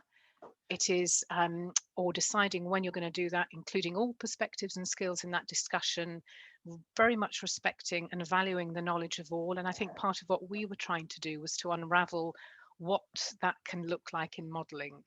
But then a sense of reciprocity as well. You know, why are the public wanting to work with us on this, and what are they going to get out of it? And importantly, building and maintaining relationships. That is the cornerstone of really high quality involvement, as well as the joint understanding and consensus and clarity over roles. And they can evolve. And I think in an area like this, where we are starting out to explore, those roles aren't always clear at the start and can evolve over time. But the importance is agreeing that everybody understands that, I guess. So just to give you a little bit of background on the MEMVI study, I guess we see it as very much an example of the potential of co-production in a complex area. And we've just listed the reference there. That's open access. So please do have a look if you're interested. Just so you're aware, there's the paper, but there's also a long form version of the framework and a short form version of the framework. Next slide. Thank you, Ed. So just to give you a bit of background about modelling, if you're less familiar with it, public involvement in modelling is very much in its early stages, and we didn't find many examples of where it had happened. We found one project where the public contributors said that they'd been involved in modelling, but when we looked at the papers, that hadn't been captured or reported, which is quite common. So it's really important we capture and report on this. But we know that modelling is important. It provides key information for decision makers, and we at Warwick act as the sort of a second opinion modellers for the Department of Health. So Warwick is involved in a lot of Department of Health modelling, including for COVID as well. So it's a really key part of our health research activity. And what we, I guess at the beginning, thought that the potential to involve patients in modelling, it could help us to improve those models and improve the confidence with which they were delivered, and maybe accelerate some of the decision making. And I think from our perspective, some of the key outcomes of MEMV were the identification of a framework. And what we were trying to do was to use that to identify the nature and the types of public involvement to guide future models, but also to draw out the values. So why were we doing it, and how do we capture those values? The public contributors were also keen that we identify the conditions for implementation. So what do you need to have in your context to be able to implement this, and provide a very detailed long form version that explains each stage of the modelling process and identifies what the contribution can look like. Next slide, please. So what did we do? So we had, in total, we had 21 meetings over 5 years. So it's a long project.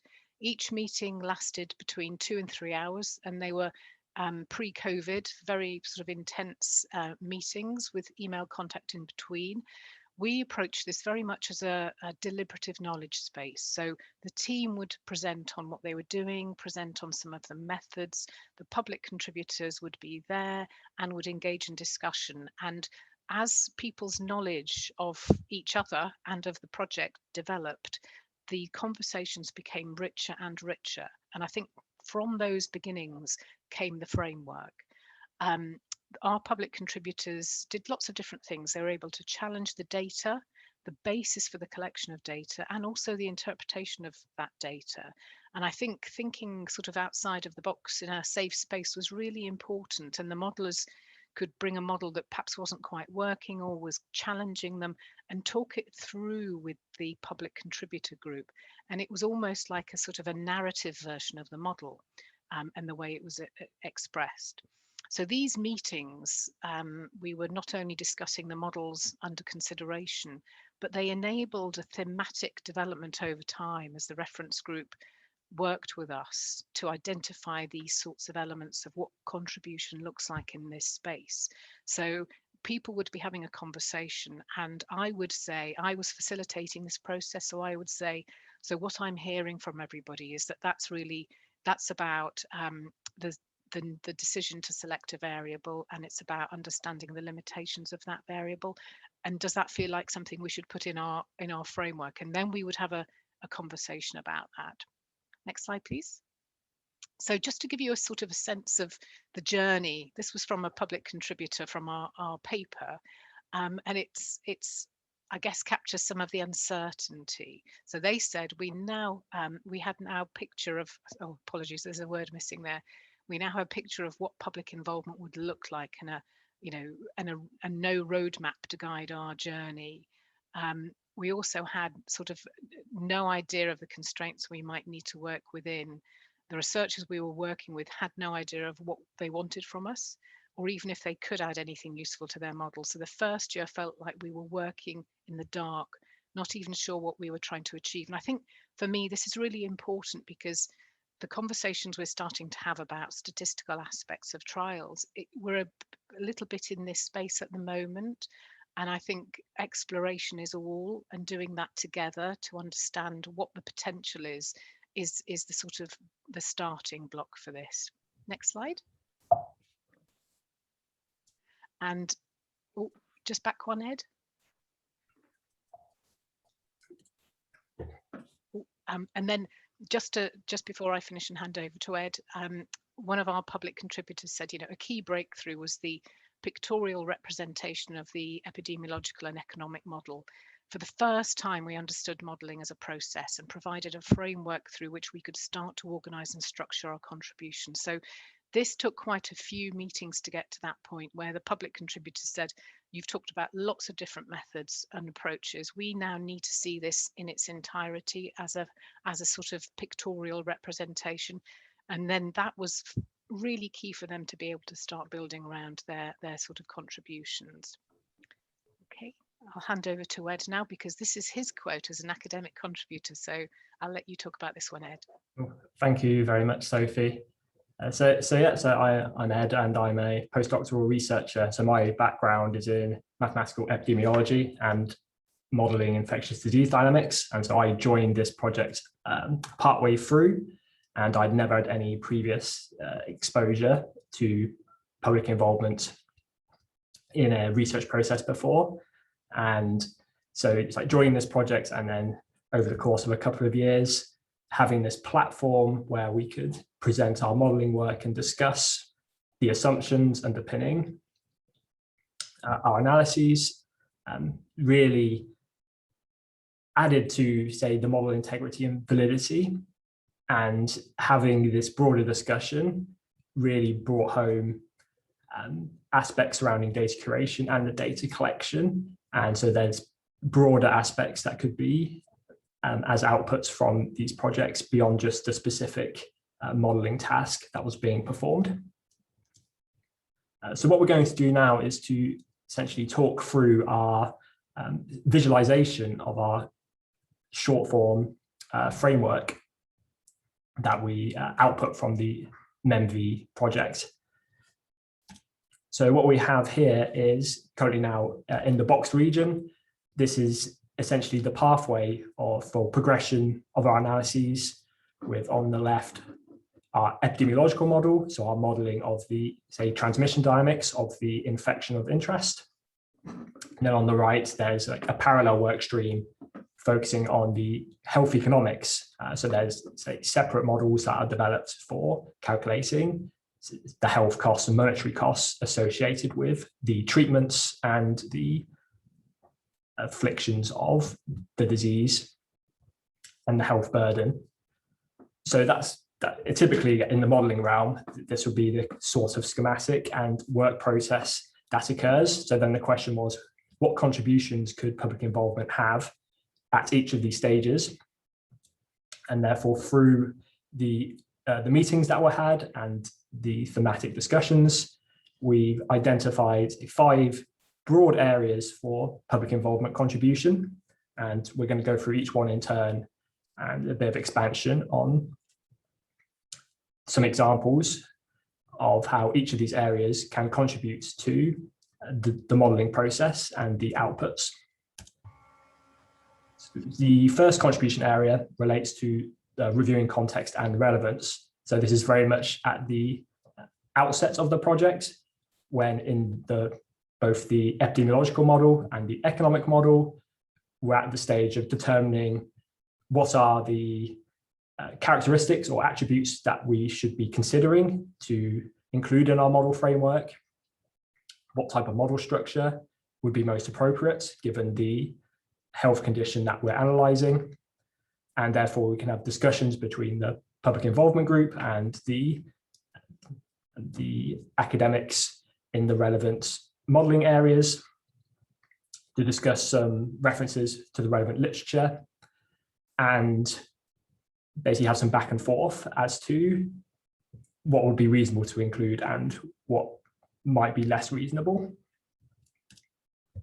Following the attributes and characteristics that should be included, the next stage is typically to then try and source, either collect some data or look through the literature and gather the relevant parameter values. So for the public involvement contribution, we're now assessing data and justifying model choice.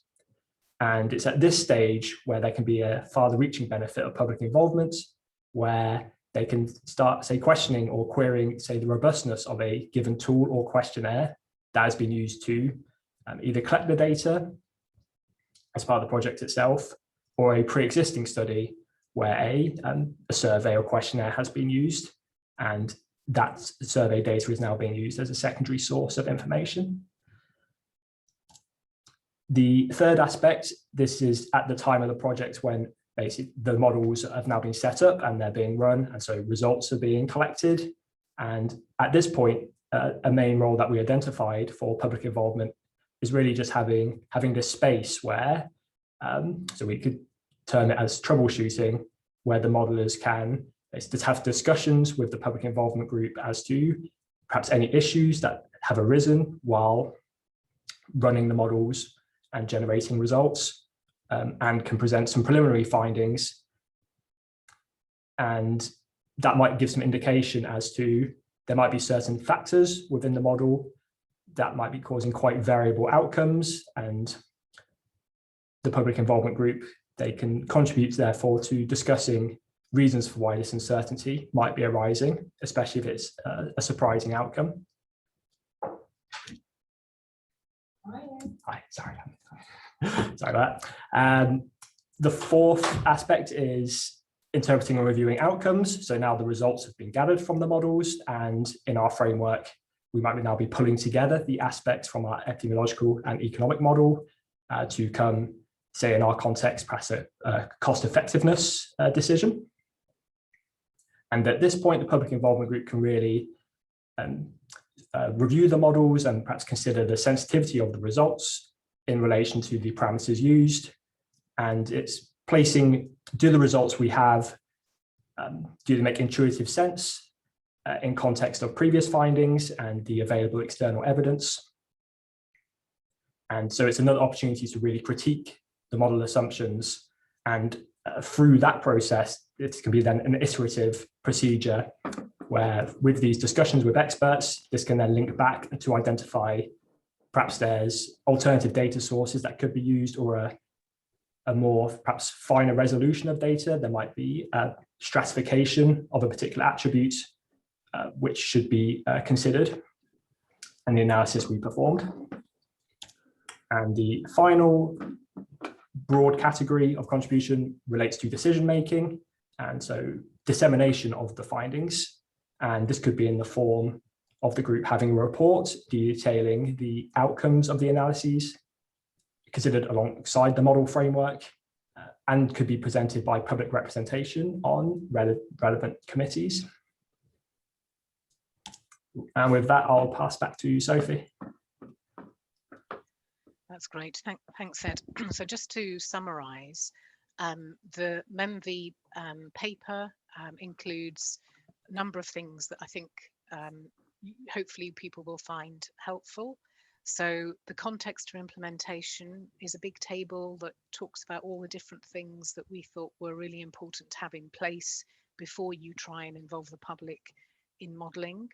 The values that underpin PPI in modelling, we have summarised as another table that just sets out those different motivations. And because they can impact on how you conduct your involvement, it's really important people are clear on what those look like. We've got the short form framework that Ed has just presented on. And then for those of you who really want to get into the nitty-gritty of this, we have a very much longer MEMV framework that takes each of those 5 elements and really unpacks them within the very detailed methods aspect of modelling. So in a way, we're trying to sort of unravel modelling and sort of inject the DNA of PPI into it, so that it is about helping colleagues to develop the methods of what they do, in addition to knowing why they're doing it in terms of the values. Next slide, please. So just to quickly finish off. So the MEMV framework is ready for application and refinement, and we completely acknowledge it is very large, and so at the moment it's not absolutely clear which is essential and which is optional as an activity, and I think that's something we'd like to explore further. But what we have demonstrated is that public involvement in a methodologically complex area like modelling is absolutely feasible, but you need quite a lot of upfront work to decide what that looks like, because I think it's really hard when you go into a situation and you're not sure what you're doing and why you're doing it and what the possible impacts might be. And I think for us, public involvement tends to be more common in the content of research, bringing in experiential aspects of lived experience, but much less common in methodological development. And I think if we're really committed to embedding public involvement in research, we need to extend what we do and consider methodological thinking much more than we have to date. So I think from our perspective, the advantages are that it can help us. Ooh, it's gone back. Thanks, Ed. It can help us to unravel a method and really explore where the public can contribute. But as we've said, it is hard to get this sort of work funded, and we try to build it into existing studies where we can add in this sort of methodological element. So from our perspective, the future development of public involvement and its underpinning evidence base does require we maximize this potential to contribute. And I think in the future it does challenge funders to think about how they make the most of the PPI they fund, because it can be evidence informed and evidence generating in terms of that wider evidence base, and that includes the methods we use and the concepts that are embedded within it. So apologies if I think we're just about to overrun, so I'll stop there, but thank you everybody for listening to our presentation. Thank you so much, Sophie and Ed. That's really interesting. And we have a number of questions for you. The first from Milan, and it's for Sophie. Can you show us the picture of a model that the public found comprehensive? I'm not sure if that's possible now, but because he says, I'm not sure how many would understand the terms ODE or heterogeneities. Are you able to take this one, or maybe later on? Well, I guess when you say them, we'd probably need to come back to that. But all of the terms in the short form that Ed showed you, we spent a lot of time explaining and talking about. So over the 5 years, each of those terms was queried, discussed, and are you happy tried to to understand. apply? Sorry. Okay. Apologies, Sophie. That's all right. I'm not sure. Yeah. Carry on, please. But I guess so we'd have to those conversations were very much embedded within the model discussions, but that's why I think the work we've done to establish the context required for this to work is so important, because you really need to find the right place where there's enough understanding of the research team in what we're doing around involvement, and there's enough understanding of what the modelling looks like from the public contributors. We're not trying to make them into researchers or run the analyses, but they need to have a level of understanding that brings those two things together, and that's what takes time and I think needs to be explored. Thank you, Sophie. And the next one is from Beatrice for Sophie and Ed. Thank you for your presentation. Do you see potential to adapt this framework to other contexts, for example, trials? Absolutely, yeah. And I would say the approach that we used could be adopted in other areas, and absolutely, I think it would be great to explore that. But Ed, do you want to add anything more to that? I agree, and I guess with the framework we've just presented, it's very much, say, flexible in terms of for other contexts, there might be just particular components of it which might be more appropriate than others, but it can be kind of molded perhaps to take some particular aspects and apply to other contexts to make it the most beneficial rather than the whole framework. Thank you. That's really useful. The next one is from Leo, and thanks for a great talk. What were the key research insights that were gained from PPI? During an interesting podcast by David Spiegelhalter, it was discussed that a high proportion of the general public have primary school level mathematical skills. How do you address this potential limited mathematical understanding among some members of the general public during PPI-led research? And so I would say that that's where this idea of a deliberative knowledge space comes into its own, because the concept behind that is very much that you explore what knowledge people need and how much knowledge they need to be able to make a contribution. So once our public contributor group, in a way, I think of modelling as a bit like making a cake. Someone has to decide what ingredients go in, how you mix it up, how you cook it, and what you do with it afterwards. And I think, all of those elements take time to discuss, and the importance of things like, what a variable is and how it's parameterized. That was a long discussion over many months of what that looks like. So I think really, if we are committed to embedded forms of involvement, we need to use ideas like deliberative knowledge spaces, and then be prepared to spend the time bringing people's knowledge, not necessarily, not like researchers' knowledge at all, but enough that they can sort of integrate it with their public perspective. So very quickly, for example, in one of our models that wasn't working well, the public contributors identified age as a variable that was problematically parameterized. So it didn't look quite right. And they encouraged the research team to go back to the supplier of the data to see if we could get more granular data, because they just didn't see that the way that the researchers had assumed people behaved in certain groups actually held any water. They said, how do you know that assumption works? And so things like challenging those assumptions depended on a knowledge of why variables are important, but it didn't mean that they had to then go off and run the sort of code. So I think unraveling some of that and what that looks like is really key, but it takes time. It's not a quick fix.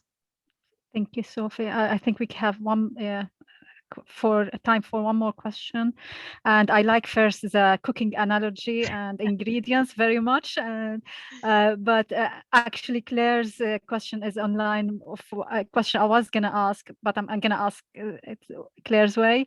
It feels a really key message is the time required to do PPI well, and I think that's from your presentations that seemed an issue, and just getting the conversation going took some time. And how is that feasible, when we are all rushing to bring everything together? So and absolutely, I think that's absolutely right. But it's taken us years and years and years to develop our methods and concepts, hasn't it? And the same PPI shouldn't be any different.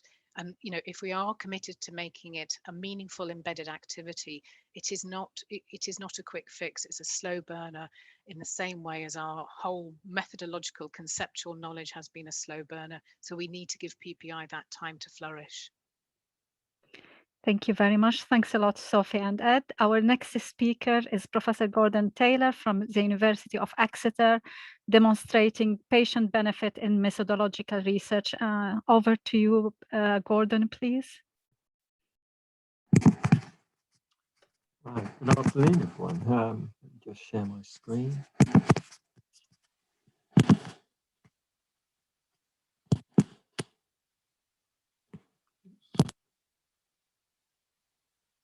Okay, I presume that's fine. I presume you can see that. That's good. Fabulous. Okay, well, it's great to be here this afternoon now, giving this presentation.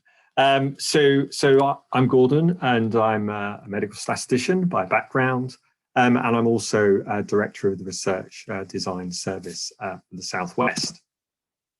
I think somewhat different to the other talks that we've heard today, rather than giving my experiences, if you like, of getting grants, I'm going to actually try and give you a bit about my experience of sitting on a funding committee, and mainly NIHR funding committees, and actually seeing, well, I suppose in sometimes both grants led by, or applications led by methodologists, and also those led by clinicians,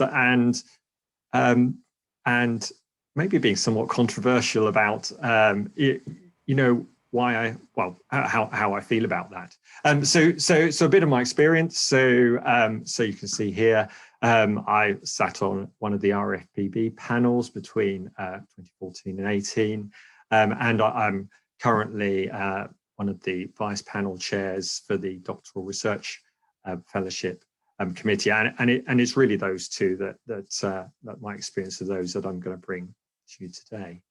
I have also sat on some committees in Wales, if we have any Welsh members in our audience, and also sat a bit on some of the EU Horizon 2020 panels. I suppose also one of the advantages of being a director of the Research Design Service is that we do actually also get opportunity to actually observe panels. So I think over the years, I've probably observed think almost all of the NIHR funding stream panels. So again, that's been a great opportunity. I am aware I probably don't actually have that many slides here today. So because in some ways it's almost been quite hard to work out, what is it that's different? What is it that maybe is why clinicians being funded and maybe methodologists less so? So I would suggest, do please write some questions in the chat. Let's have some discussion at the end of this and to take that forwards. Okay. So my first slide here is about, well, how do methodologists do? Well, I would say, I think historically within NIHR, the focus has certainly been very much on clinicians leading research. I mean, obviously you've got some of the requirements around GCP and CTIMPs, and I've been led by a doctor and a dentist. So I think that's come to some of it. So I think historically it has really been quite difficult for methodologists to actually lead on a project.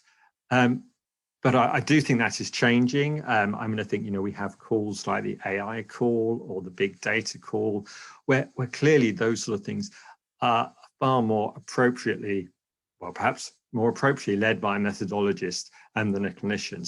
So I do think there's much more opportunities going forwards for methodologists to actually lead research.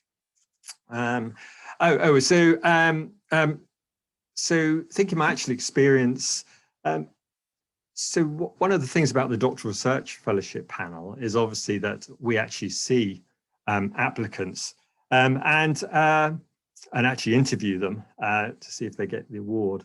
And I would have to say, over the time I've been on the panel, all of the interviews have improved beyond measure. The people we get to the panel last year, the year before, just much better in the early time on the panel. So I think all interviews have improved. However, it's still very clear on the day that for some reason the clinicians do seem to interview much better than methodologists. And I realize that'll be controversial, but that is there. Obviously I'm generalizing a bit, but it is there, and I think it's worth thinking about why this might be. So I think generally clinicians are often a year or two older, or even 3 or 4 years older than the methodologists that come to the panels, and I do think that makes a difference. I do think they tend to have a broader experience, and I do also think they're actually more generally used to speaking to more sort of generic type audiences. So I suppose my advice would be, if you are going to go to any of the interviews, a DRF panel or something, then do get that experience, do get that interview right, because that will make all the difference. I suppose what probably is also true is that often it's just perhaps easier to explain clinical aspects of a project than it is to actually explain to a lay person the sort of methodological aspects. But again, maybe we can have some questions about that. So I'm actually going to take you right back here to the start of NIHR. So this right back to the start of NIHR here, and just see, why is patient benefit important? Well, this is one of the first statements that came out of NIHR, their first sort of mission statement, or was it a mission statement? It was a strapline anyway. So they're trying to be the most integrated research system in the world, driving research from bench to bedside for the benefit of patients. So clearly the important bit here for us is this idea of everything has to be for the benefit of patients.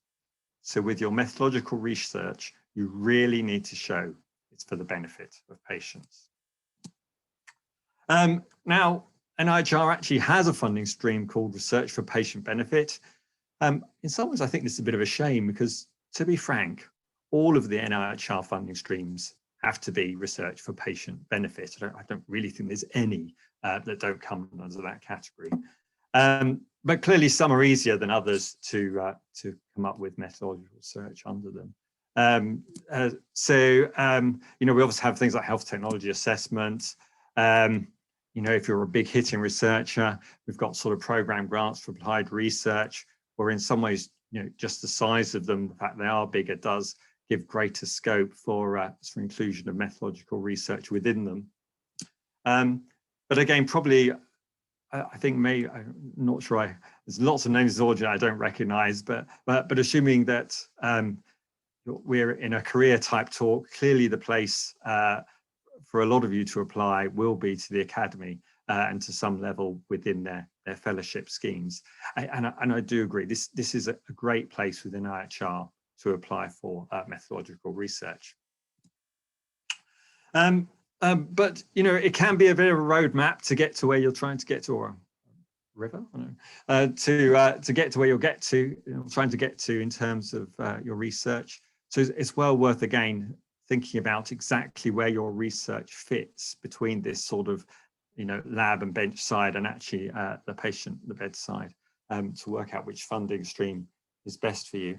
And I think people often get hung up on that, you know, and actually don't want to change their funding stream once they've started down a road. But I do think it's good just to reflect at each stage. Okay, well, I'm afraid these next ones are me sort of, well, I'm down here in the Southwest, so I thought I'd give a few examples from the Southwest, and actually I believe some of these came up in some of the your talk as well. So I have two projects here. The first one there, implementation of flash glucose monitoring in 4 pediatric diabetes clinics, etc. And the second one, the choice between hip prosthetic bearing surfaces in total hip replacement. Both of these people are actually health economists. But my point here is, when you actually read the title there, they start with the clinical problem. And I know we've heard this in other talks today. I mean, a lot of what I'm saying today is really just a summary of the great stuff that's come across in the other talks. So, you know, do start with the clinical problem. And well, a couple more for you. There we are, statin treatment options during vaccination against influenza, and spotting cancer among comorbidities. Well, if you don't know them, I don't know if you'd guess that these are both statisticians leading these applications. But again, when they wrote the project, when they wrote the title, it started with the clinical problem.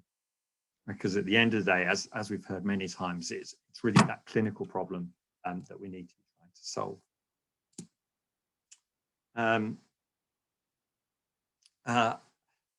So we had a great talk just before this, or well, both talks before this on PPI.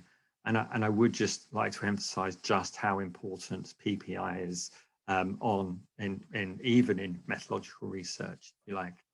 I don't just mean PPI that's undertaken during the project itself. I do actually think it's what we really need to have is PPI actually during the development of those applications. And I know that's, you know, even harder in methodological research, but, you know, so often we see applications where people explain everything they will do in the future with PPI. What we really need is people who explain what they've already done with PPI, how already they've involved PPI during the development of their application. And then actually the impact that PPI has and how, you know, on the direction their application is taken. You know, and it's those are the applications that always go down well with the PPI people, because they feel that PPI has been taken notice of. You know, it's been actually, yeah, it's been taken notice in the application itself. I would say it's not just patients that we probably need to involve. I think we need to think about everything else that might get in the way of, you know, whatever methodology we're trying to do, getting into practice. So, you know, it might not just be patients, it might be carers, member of the public, but, you know, maybe we need to think about involving commissioners in the research, voluntary sectors workers, managers, all those different people, but, you know, also maybe other methodologists. I heard earlier about, you know, putting statistical procedures into packages, you know, all those sorts of things, working out those things to work out how that there'll be a real actual impact of your research. Because if there's not an impact, then at the end of the day, your research really hasn't done anything. Oh, so this talk was even shorter than I thought, actually. So just in terms of a few conclusions, you know, I do think there needs to be evidence of benefit in the short to medium term. I mean, there used to be certainly in RFPB a comment that said it had to be within 5 years. Fortunately, that's gone, and I don't think that was ever particularly realistic. You know, but there does need to be a path to impact, a path that says this will eventually help patients in some form. I think, you know, some funding streams do offer more scope than others for methodological research, and it's worth thinking about where your research best fits. I would say, as I say, start with the clinical problem. You know, convince the panel with your application that this is a clinical problem that needs to be solved, and it's the development of that methodology, your methodology, that's going to solve that problem. Patient and public involvement, absolutely essential. And then finally, actually work out what is going to be the impact, what difference is your research going to make. And I think that was all I had to say.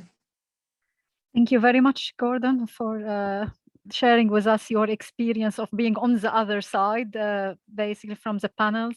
And okay, I have a question from Kate, and she's asking, for the successful bids that you talked about, which funding did they apply for or receive? I think the ones I listed, I think they may have all been RFPB. I think there may be one that wasn't, but they were either Academy or RFPB bids. Okay, thank you. I know you've mentioned previously, you know, at the start of your journey, you said there were very, very few led by statisticians or, you know, methodologists or economists for that sake. However, do you have to hand, or don't want to put you on the spot, sorry, you know, roughly the idea of number of, how did that increase? It's definitely increased substantially to a base of 0, but, you know, what is the rate? I mean, it does obviously depend on the panel. I mean, I think within the doctoral research fellowships, it is really quite high. I mean, I would just be guessing really, but I would have said it's probably around 20 to 30%, I suppose, are probably actually, well, maybe more than that, actually 40% maybe are methodologists. I mean, I don't actually know how many actually apply though. I only tend to see the ones that come to the panel, so it could be, yeah, greater or lesser, I suppose. Thank you very much.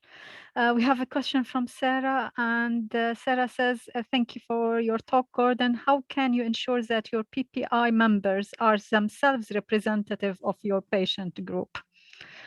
Good question. Well, yeah, I mean, as a statistician, I'm probably not the best person to speak about PPI. I mean, I don't think necessarily PPI has to be representative. I think that's probably, I mean, to be honest, I think that's part of our problem as statisticians. Sorry, part of our problem as statisticians is that we do like things to be representative. You know, we do want things to be unbiased and all those other things. But you know, obviously, you could never have enough PPI people in your study or not in your study, helping with your study that it's going to be truly representative of all groups. So I think it's very.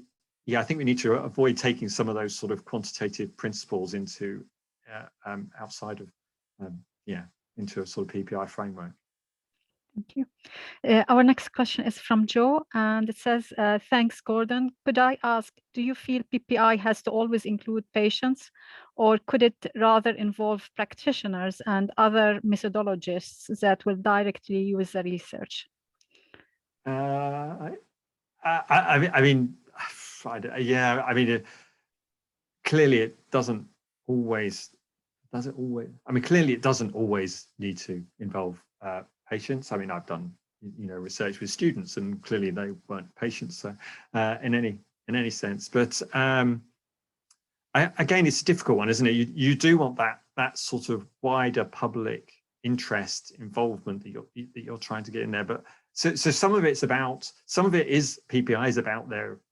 I mean, really, as I'm talking out, you know, outside really of my expertise area here, and you know, as PPI, be interesting what PPI experts would say. But I mean, it seems to me some of the role is about getting people's experience of of a condition, but some of it is about that wider public interpretation, that public perception of what you're doing as well. And I think both of those are very important.